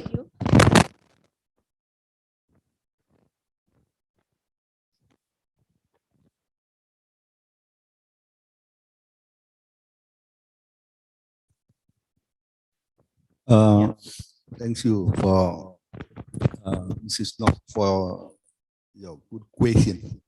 Thank you. Regarding about the standardization in our country, for example, for equipment and also for machinery. Yeah. So far that honestly, I am one of the member of the technical committee for that we know the SNE. That's for there are the commodity and equipment and another. In our country, there is one of the body who make some note for the regulation and also some document for standardization. This is much of our friend from before is belong to the agricultural engineering, research and development in Serpong. There are much of our friends who join in our new body. And so far we have already know that this committee, I don't know quite well about the how far already or manage about this one, but it's already exists. There is some of the equipment regulation and the procedure and the method to standardization of the equipment. In detail, I'm not so quite well about the how to say in the mechanism, not in the mechanism, in how to say in arranging one concept into one to be regulation. But so far the equipment standardization is by request from the private company, and of course for the for example the official research and development that already and like before the license that is standardization, it should be how to say following the procedure about this one. But for the food, for example, we know the SNE beras, SNE, jagung, gabah, and so, tangkana peanut and something like that. That is some step of the process it should be followed. I think this for the equipment also similar because there is also the public hearing, also the consensus. But for example, for one machine that already developed for drum dryer, or maybe the machine that maybe developed by Dr. Sarif, maybe it will follow this procedure before it can be marketable. That's why so far the standardization of the equipment is much more, how to say, is more advanced in non-food. For example, you know, helm and I think equipment and something is because there is a obligation, a kewajiban, not in how to say the sometimes it is not in the sukarela like in the food, for example, the SNE. I hope this my statement is not so complete for this equipment because for planning about the standardization, there is already fixed procedure and mechanism to publish the regulation. I think maybe that is your question. Thank you. Okay, thank you very much. Non-thermal processing techniques. Two things that will drive non-thermal processing techniques in this our century is one, people are demanding more foods that are close to the natural, that have been minimally processed, because people now have that understanding that the closer the food is to the natural state, the healthier the food is. So that will drive non-thermal processing techniques as we go on into the future. The second thing that will drive non-thermal processing technologies as we go into the future is this issue of global warming and the contribution of, thermal processing, these big plants to contribution to greenhouse gas emissions. So these two things will drive these non-thermal processing and technologies. Currently, it's not really so much, apart from some developed countries where you have some foods that are processed by non-thermal technologies. But in general, there is no guidelines that have been, that is set in place. And that's so I would say it's still in the formative stage. And this is where we as research bodies, we need to get involved with it. Take for instance, a company that has invested in very big thermal plants. You are not telling them that start processing this with a different, they may not be willing to invest in such, because it will mean overhauling the whole company, pushing out all those big boilers and what have you, and bringing in these technologies. So you find out that sometimes the industries may be a bit laid back towards adopting these techniques. So at the moment, there is really no clear-cut guidelines, so to say, as to what is the best method. So it's still in the infant, what I would say, the infant stages. But I think that going into the future, it will become much more pronounced when it comes to food and processing. And said, how about opportunities, non-thermal processing in terms of cost?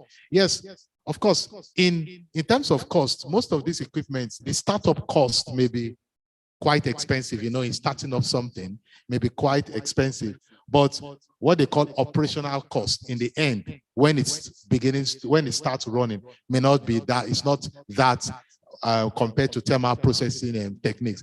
But yes, the startup cost, because in terms of manpower, in terms of building up the expertise and all that, yes, it will be it's on the high side. But over time, the operational cost compared to the thermal method of processing will be much more reduced. So there really, for now, there are no real guidelines. So it's still in that stage of building up all the processes. But as we move towards the future, these two things that I said will drive the process of non-thermal processing is consumer awareness that the closer the food is to the natural state, the better. They are more aware. And this issue of global warming, these two things will drive non-thermal processing to the front. But I would just say, in the meantime, while we still get, because the topic, is advanced, we're going to get in there. But in the meantime, what we can still do is, with the processes we have on ground, let us optimize them. Let us look for the best way to optimize. Take, for instance, like I said, if you were to make roselle juice, that hibiscus juice, what did they say? What is hibiscus juice in Dr. Sandy? What is it in Indonesia? Hibiscus rosella. Okay. Now the rosella, when you make it, you use hot water, hot boiling water, 100 degrees. But do you know that you can actually process that juice with at 50 degrees and you retain more nutrients? So we've done studies on that. So by just reducing the temperature at which you make the drink, you have more nutrients. These are the kind of things we need to be pushing forward, that we need to optimize these methods before even we start talking of these non-thermal technologies. The methods that we are using, can we optimize them? Can we optimize them? Can we develop the best processing techniques so that we can retain these nutrients in this food? Thank you. The next question for Dr. Sharif from regarding how to optimize between capacity and production cost. Okay. Oke, baik, terima kasih. Ini secara kapasiti maupun secara modal. Cuman kebanyakan dari semua enterprise yang ada di Indonesia, mereka langsung introduce ke pasar bebas, ke pasar general trade, atau bahkan langsung ke retail. Which is in the retail, competition is very hard. Because of that, kita pindah tujuan market kita adalah ke B2B. Which is in B2B, we just customize the product. Dengan customized product, in terms of price, customer kita tidak melihat itu. Sehingga in terms of cost, production, and product price juga kita bisa handle secara mandiri.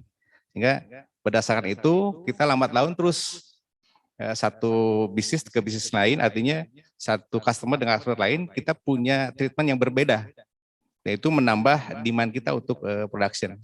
So dengan demikian kita bisa mereduce cost of factory overhead dengan produk yang bisa diterima langsung oleh customer. Baru di 5 tahun terakhir, di tahun kelima baru kita introduce ke retail market, which is a very huge competition, very hard to competition.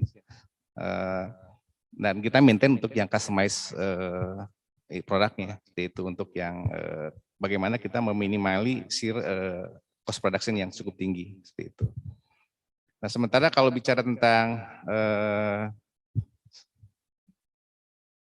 risetnya atau kebutuhan produk yang baru, development produk, memang di industri itu rata-rata speed up.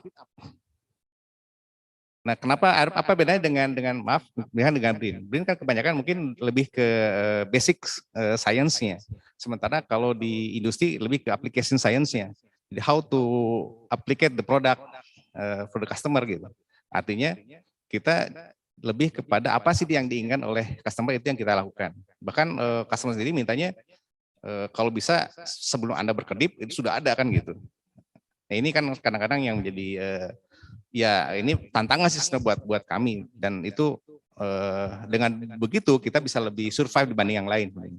Nah, kemudian bagaimana sih mengkolaborasikan antara basic science yang ada di BRIN, katakan seperti itu, dengan industri? Sebenarnya di industri sendiri banyak hal yang dibutuhkan untuk informasi dari sepanjang BRIN ini. For instance, salah satu raw material yang ada di produk kami itu adalah starch. Sementara starch itu saya hampir a year itu 100 1.000 ton a year. Dan itu datang dari US sama Thailand. Nah, sementara Indonesia sendiri untuk bahan baku tapioka, bahkan apa itu yang sagu, itu datang dari Indonesia ternyata ininya. Karena saya berkesempatan berkunjung ke tempat prinsipalnya, mereka datangkan bahan baku itu dari Indonesia. Gitu. Nah, kenapa Indonesia? Nah, ternyata saya lihat memang lebih kepada apa sih appropriate teknologi yang bisa dilakukan oleh industri dalam hal ini. Ini yang belum tersentuh barangkali seperti itu. Mungkin ya salah satunya bagaimana mengkolaborasikan antara lembaga riset dengan dengan industri ya. Sebenarnya apa sih yang dibutuhkan industri yang lebih konkret sebenarnya seperti itu. Itu akan lebih mudah. Bahkan saya pernah berdiskusi dengan Pak Sandi. Pak Sandi, kenapa coba enggak pati saja ini, karena pati sendiri ternyata teknologinya sangat mudah, tetapi kemudian kebutuhannya sangat besar di Indonesia. Di industri keju saja itu lebih dari sekitar 5.000 ton per tahun. 4.000 ton per tahun, itu bahan baku bisa yang bagus itu justru dari tapioka dan pati kanji itu ya dari sagu. Dan sementara ternyata tadi bahan bakunya itu adalah di ekspor dari Indonesia ke mereka dan balikin lagi ke Indonesia. Jadi mungkin seperti itu yang bisa saya jawab. Terima kasih. My colleagues, this is our business opportunity and also research opportunity. I think we can make pati, carbohydrate, yeah. Okay. Okay. For the next question from Gerhan for Dr. Idolo. The question: food nutrients is one of the problem in many countries because the awareness of many people in the developed country is scant. Insufficiency in food. How to increase the awareness about food nutrients in the developed country? Thank you. Okay, thank you very much for that question. You remember when I first started, I said this issue is not for one person alone. I said it has to be a multidisciplinary approach. We have to look at it in a holistic way if we are to deliver healthy diets to the people. So this will fall now in the place of those nutritionists and dietitians. This will fall, under their own, their own area of expertise. So one way to increase the awareness is to be food processors will have to work hand in hand with nutritionists, nutrition educators, nutrition to inform nutrition policies, and where we begin to introduce things about nutrition very early on in the education of our children, right from primary to secondary and into tertiary. So one way to do that is to work hand in hand, with those in nutrition. Before they say food science is working independent of nutrition, but in this century we cannot work separately again. There has to be that synergy between them. So the nutrition agencies can then carry out this information about nutrition, the benefits of nutrition, and then work together with the food scientists to develop foods that retain these high nutrients after processing. So that falls actually in the bulk of nutritionists and those in charge of policy making and all that. Yeah. Okay, thank you, Dr. Idolo. Before we end this session, I think there is more question from Dr. Tria from Jogja. The question is for Dr. Ridwan. Currently, it is becoming a trend for reporting the sustainability of a product, tentang sustainabilitas. Has the research from Pusat Riset Teknologi Tepat Guna also carried out a sustainability assessment approach on the innovative products produced? Jadi apakah penelitian kita kerjakan ini sudah melakukan sustainability assessment?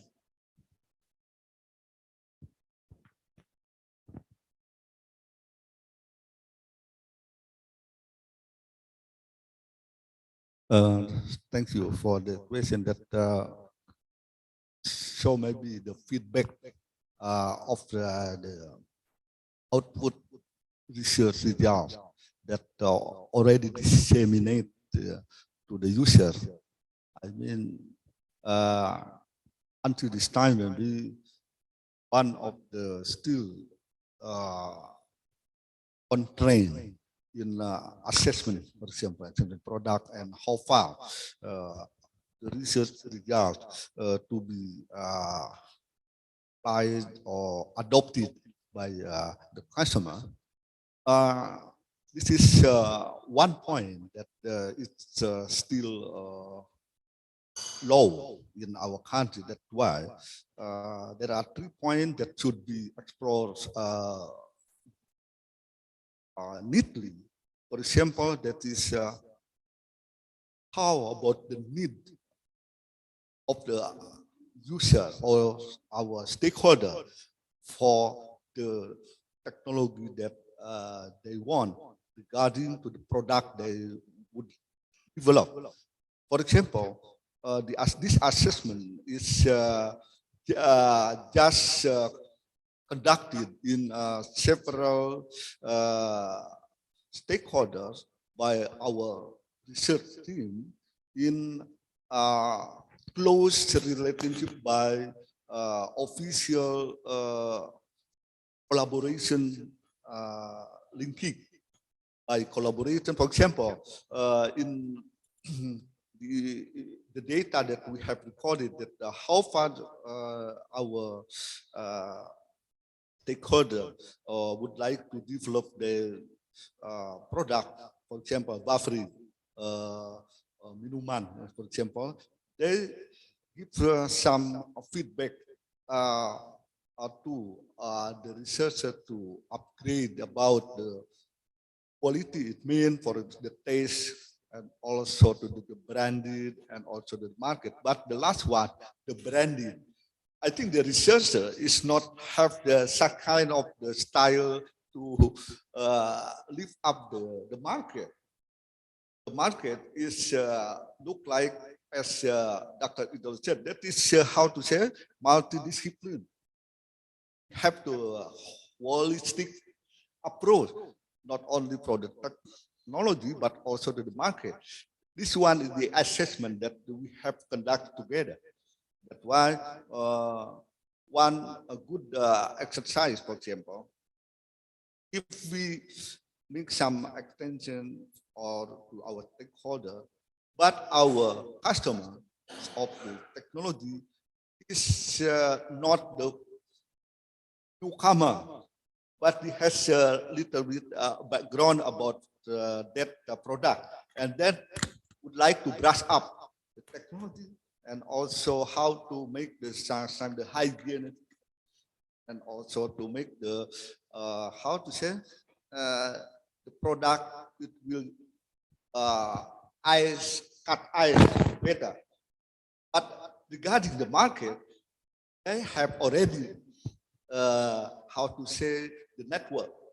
That is the key point, that how far the assessment of this one is still not a question, but it's still in progress, should be lift up to be made multidisciplinary and holistic approach. I think that is maybe my answer. Okay, thank you, Dr. Ridwan. We have 2 more questions from YouTube comments. First from Dr. Ahmad again to Dr. Sharif. In your experience, this is interesting question. In your experience, what is the most difficulties when you develop winches? That's the question.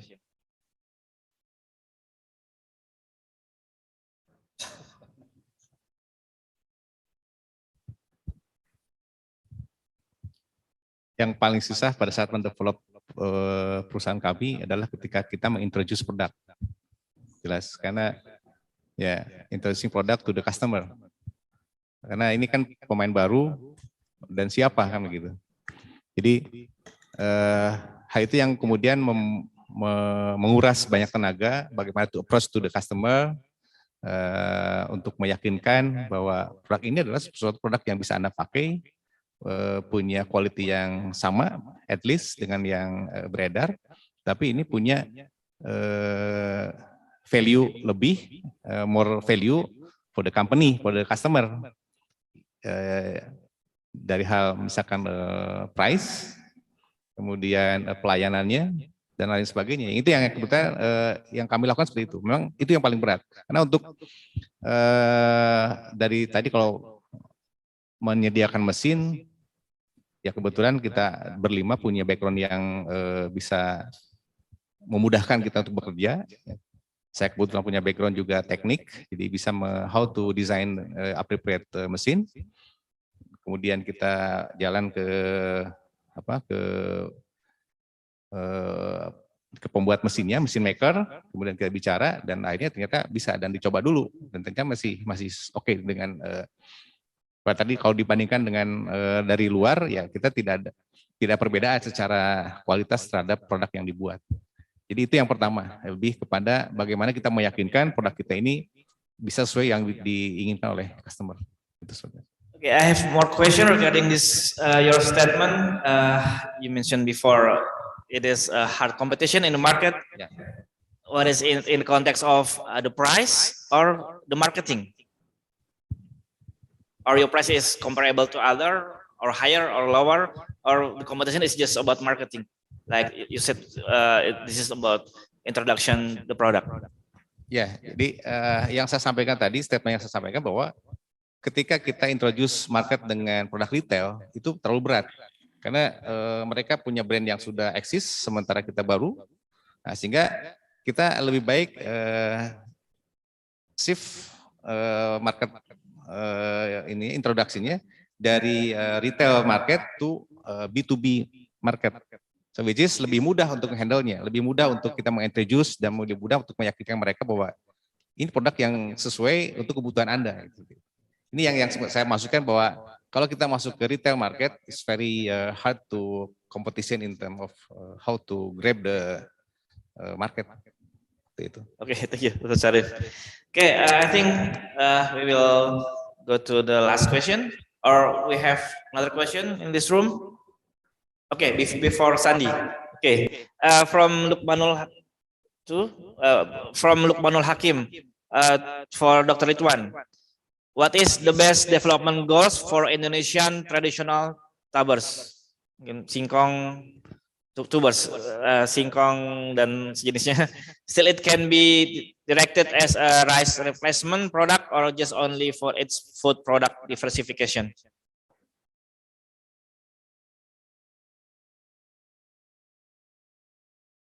Thank you for Pak Lukman. I think this is a interesting question. 10 to 4 years ago, that in the Food Crop Research Institute discussed something that about we need special variety of the cassava just to produce a good quality of flours of the tepung cassava. But why? Because that time is the cassava from Thai or from other country is imported that is matched with the quality that we need. This one is such kind of the exploration for the breeder of the tuber plant to plant the less fiber cassava to be able to get the cassava flours with the high quality. That's why what is the next is very important. Any tuber or any product, now there is a trend. First step of the production is to be processed to be a flour. Because from this product, there are much more variety of the following product can be produced with any enrichment condition. That's why this is what the first thing that we are consider. For example, yeah, I think the close approach is nodal. Agree. Of course, there are some things of the aggregate raw material, bread and something like that. That's why nowadays is also there is a trend. For example, for the fat or for the cream, not only from the how to say is from the planting based cream. For example, the coffee, the cream, the creamer, and something like that. That's why also the extract or something like that of the tuber, the trend for the coming or for the future to be the first for the flour. Secondly, yeah, I think in this moment it's already such exported with the frozen product. For the frozen product, I think that is a medium product, just for example, just the handling, fresh handling first, and then cleaning, sorting, and of course already in our country there is a national standard, SNE, for example, SNE. How to say this is for many tubers. So this one is also to have standardization of the quality. That is Okay, Dr. Ridwan, one more question for you. I think this is a farmer, but he doesn't mention his name. The question is, in case that our farmers still using conventional method of their harvest, of the risk of missing still high. In field, we found that they use ani-ani, drawing gabah across the street, in a hauler and take it by motorcycle to the public. Okay, and they also have no bargaining power to sell their production properly. So what we gonna do to fix it? That's the question. Yeah, about the circumstances that that little farmer experience. Yeah, I think based on the harvesting method, of course, that is depending on the variety that we plant. There is a special variety of the rice, namely Pandan Wangi. Pandan Wangi, well, I think it's very flavor, fragrant rice. In some places, it's still by cycle, but it's very careful using the cycle. Why? Because they have to maintain the high rice recovery. They use cycle, and also how about the ani-ani? Ani-ani, I think in this time is used especially for breeder. Because breeder want to select how to say the parent of the sheep. That's why to develop further. At the point of view of the economy, for the economic scale, commercial, of course, ani-ani now is ready to use, but cycle is the social aspect will involve. Because if there is, I think, as I said in my presentation, due to the COVID-19 and something over there, there is shortage about there are many, how to say, labor.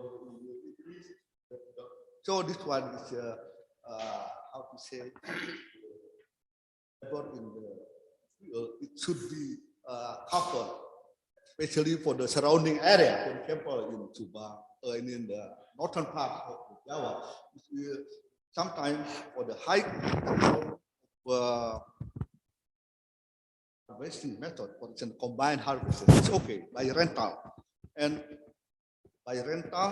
and also by organizing the farmer group and something like that.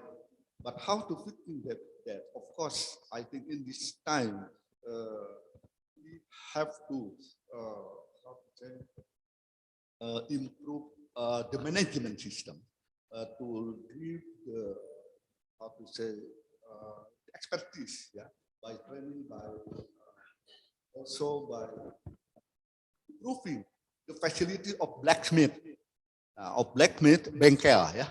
The blacksmith, it means that's not only upja, that is the facilitated by the farmer, but a blacksmith should be also improve the facility and also the expertise. Maybe this one will help to fix some area to has the higher recovery of gabah, it means rough rice, and also to lift up the quality, because sooner the better if the harvesting duration can how to say can be completed, to especially for the rainy season. That's why I think for my cycle, I think it will be more losses in the field. I think it is unavoidable. In many places, it still use some of the facility of the.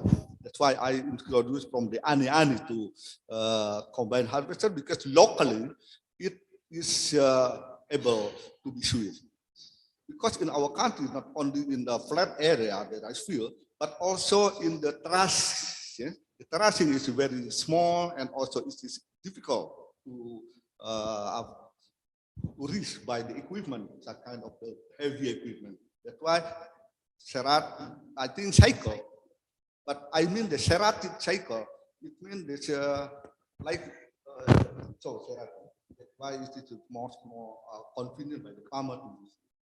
I hope that is my answer.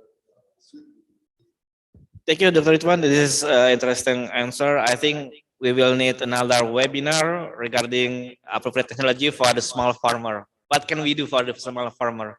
I think this is interesting side.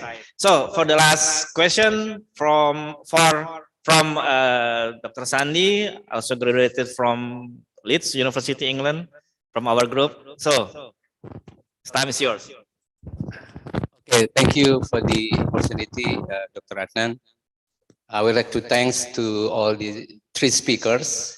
They are my colleague, also they are my lab mate, and another is you are also my teacher, my tutor, actually. Probably I have some question about for the three speakers. The first speaker, probably it's a silly question for Dr. Sarif. How much money do you have? Do we need to build such an industry at Winches? I think it's because we can say money is not everything, but everything needs money. So how you can deal with the let's say the capital when you build the industry. The second question is probably for both of you, Dr. Idol and Dr. Sarif. Dr. Idol focus on how to retain the nutrition and also the sustainable of the process. I think this opportunity, or this let's say the matter of the nutrient retention is, let's say it's have a drawbacks or such a two coin side. Probably in industry they didn't or probably they didn't consider the nutrient or the sustainable. But for many researcher, for lecturer, this could be the important thing to how to retain the nutrition. It's related to the technological cost. I think some of industrial company, they want to have low cost, so also they want the nutrient retention. How do we deal with that in terms of? I think you have also such a Dr. Sarif. you are also the practitioner and also the lecturer, how you can deal with this problem, such an industry, and also how to have this sustainability in industrial. Probably the last question is for Dr. Rahmat. What do you think our product of technology or appropriate technology can be accepted in such a small scale industry in farmer level? So what categorize, or what is the important categorize or properties of technology of product can be accepted by the small medium enterprises? Thank you very much for the opportunity.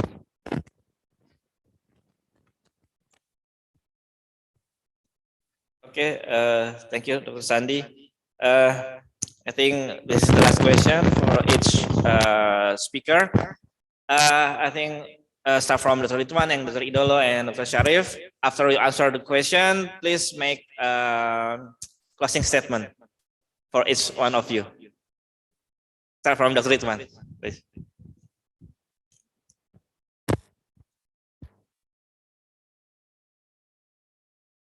Okay, thank you, Pak Sandis.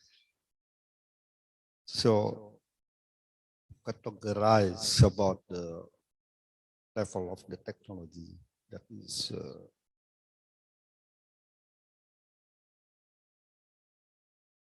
okay. Okay, my voice. So, to categorize about the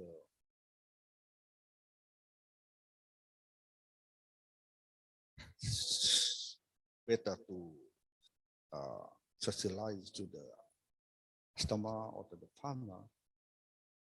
So it will dynamic to the condition. For example, in this moment, some of the equipment of the simple technology that we have already designed is on the result. You know, the energy is one of the constraints because of the higher and higher the cost of the energy. So, as energy consumption equipment should be color the equipment that we introduce. But what kind of the equipment? Of course, back to the statement, we will introduce over the small, medium enterprise that besides capital, I think we do not concern first to the capital, but what we introduce, of course, is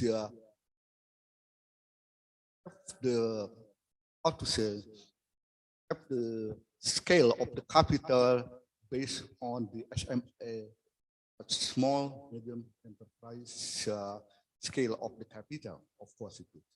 And besides the energy consumption, EG to operation, and also it look like the spare part is easy also to find in the surrounding. It's not little. There are many apparatus, equipment, and something become rubbish because there is here to find the component. For example, it's the technically and the product itself that processing by this one is be marketable by our say guidance. Our guidance based on the quality, based on the branding illustration. So some of the patient procedure is not so cheap. time that is have to make some expense for this one. It went by guidance how to make the balancing between the cost for branding, documentation, and printing with the market share. That is also, I think, I'm sorry, maybe it is just that is very important because there is one of our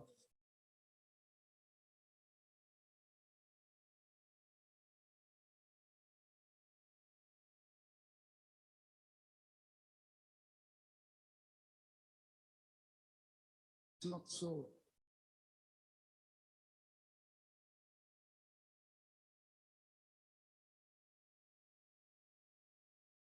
space of the, I think that the equipment is require the space that we don't have. That question is sometimes that we have to understand. Oh, tonight us we need the sponsor, for example. Yeah. But based on this one, the categories of the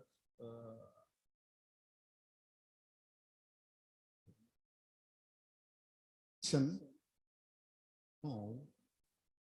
So to understand situation globally in our country. For example, in this time is the economy and the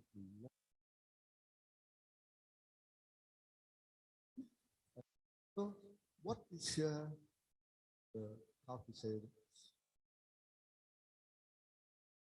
acceptable is very clear in production. I think that is a good energy. I think if there is not so far, it should be very active, yeah, the donor. Because if we make the food, to make a food need energy.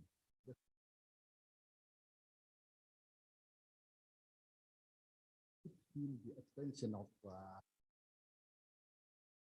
so according to the equipment itself should be easy so to maintain. Try this in our researcher for the appropriate technology. And two point. First, to make the component technology into one package in unit line process. Secondly, into the one commodity into multi-crop. And the third is to make some manual to be the semi-automatic based on the condition of the expertise of I think it is this one. Thank you very much. Yes, the point you raised, Dr. Sandy, is really very pertinent because from the industry point of view, it's about profit making. Yeah, they want to make profit at the end of the day, and nobody goes into business who not wanting to. You need to make profit at the end of the day. But from the point of the researcher, it's much more than money. It's about results. It's about having impact. So there has to be a place where researchers and in the industry can sit together. There has to be that place of understanding where we can sit together and talk over these things and coming to a place of agreement. That we know will not be achieved overnight. It will take some time, you know, and that's one thing that we in the research or in the academia need to speak with those in the industry that some of these researches take time. Okay? They take time. For instance, I was talking with a colleague about the use of natural antimicrobial agents or as against synthetic. So in the industry where you have synthetic compounds that are used to preserve food. So we're looking at replacing these synthetic compounds because of issues of cancer and whatever, you know, health reasons with natural preservatives. Now, in introducing natural preservatives, there has to be research. You can't, so there was someone who was trying to use thyme. You know this thyme oil? Thyme, it has antimicrobial properties, and you can introduce it into food and it will be able to preserve the food. But in introducing it, in doing research, you need to know what is the active ingredient, what is actually in the thyme that is bringing about the preservation, because you don't want to introduce the whole thyme into the food, because that will affect the taste of the food. Now, you will need to look into what is the compound. Can you extract that particular compound that can bring about the preservation? Now, that will take time. And when you want to explain that to the industry, oh, why do I have to take that time? I just take my synthetic compound and I put it into, and I keep going. You know, I keep going on. So this is what we need to, we have to strike that balance, and it comes by dialogue. I think we need to get to a place where the industry and the research institute understand themselves, and that research is sometimes time-taking before we get results. But at the end, the society is better for it. And in terms of my closing remarks, like all we have been saying, I want to still emphasize the need for holistic approach towards our processing of foods to the retention of nutrients, that it cannot be a one-fix-all method. It has to be everyone coming together and playing their part right from the farm to when we have it on the table.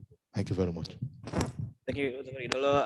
I could not agree more. We need time to do dialogue. Thank you. And the last one, but not the least, Dr. Syarif.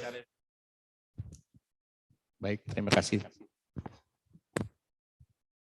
Satu explain to Mr. Sandi, actually berapa modal yang ditanyakan, berapa modalnya kan gitu. Tapi as a reference at the time when we are survey the cost of investment at the time for one line processed cheese is need 7 billion rupiah. 7 billion, 7 miliar rupiah for one line with the lowest quantity. Yeah. But then kami hanya kami melakukannya itu tidak segitu gitu. Kenapa? Karena kita melakukan satu survei lain, bagaimana tadi ya bicara appropriate mesin sama appropriate layout, factory layout. Kita bisa sepertiganya saja, alhamdulillah. Gitu. Dan terus terang tadi kita less of saving personally type of us, kita menggunakan investor dari luar yang kita yakinkan seperti itu. Jadi sangat berat berapa sih nominal, jadi perkiraan yang saya hitung sekitar sepertiganya dari total for one line with the lowest capacity. Kemudian kalau bicara tadi concern tentang food nutrient di industri juga hari ini sudah sangat concern, apalagi Indonesia banyak defisiensi untuk gizi dan vitamin terutama. Sehingga hari ini juga kita didorong khususnya di produk dairy product itu didorong untuk fortifikasi untuk nutrients. Tapi yang paling concern memang di industri adalah khususnya di industri pangan adalah food safety.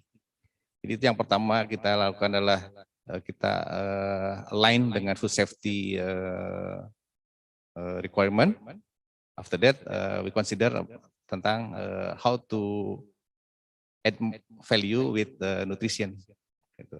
Termasuk juga kalau di keju itu tetap kita bisa mempertahankan, karena salah satu functional intrinsic value adalah protein. Protein should be there. If there is no protein, we cannot produce processed cheese. Jadi tetap protein salah satunya adalah yang harus ada, tetapi selain sebagai gizi, tetapi juga punya functional protein in term of product making, seperti itu. Mungkin itu Pak Harani yang bisa.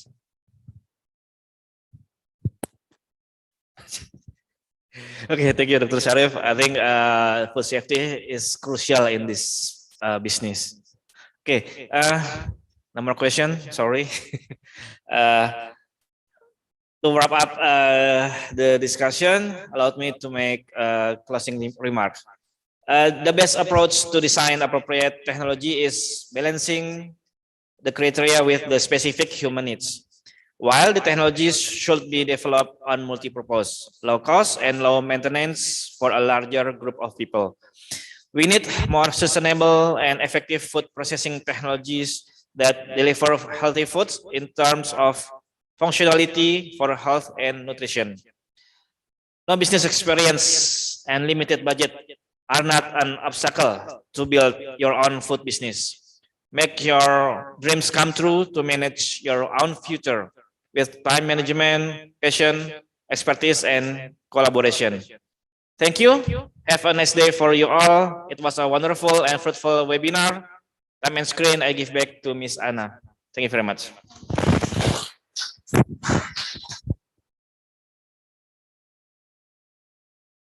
Okay, thank you so much, Pak Adnan, as our moderator today, and of course for our wonderful speakers. So, ladies and gentlemen, finally we come to an end of the international webinar of appropriate technology for advanced processing of agricultural products. We would like to thank you for spending your time with us today and for all of the active participation. Thank you for the speakers, moderator, committee, and last but not least, of course, our distinguished participants. So we would like to remind you that even though we are getting recover from the pandemic of COVID-19, please practice the health protocols properly, keep the physical distancing, wash your hand regularly, and please wearing a mask everywhere you go. So let's take care of each other and stay safe and healthy. And also, we would like to apologize for the inconvenience matters during the program. Thank you, see you, and goodbye. Wassalamualaikum warahmatullahi wabarakatuh.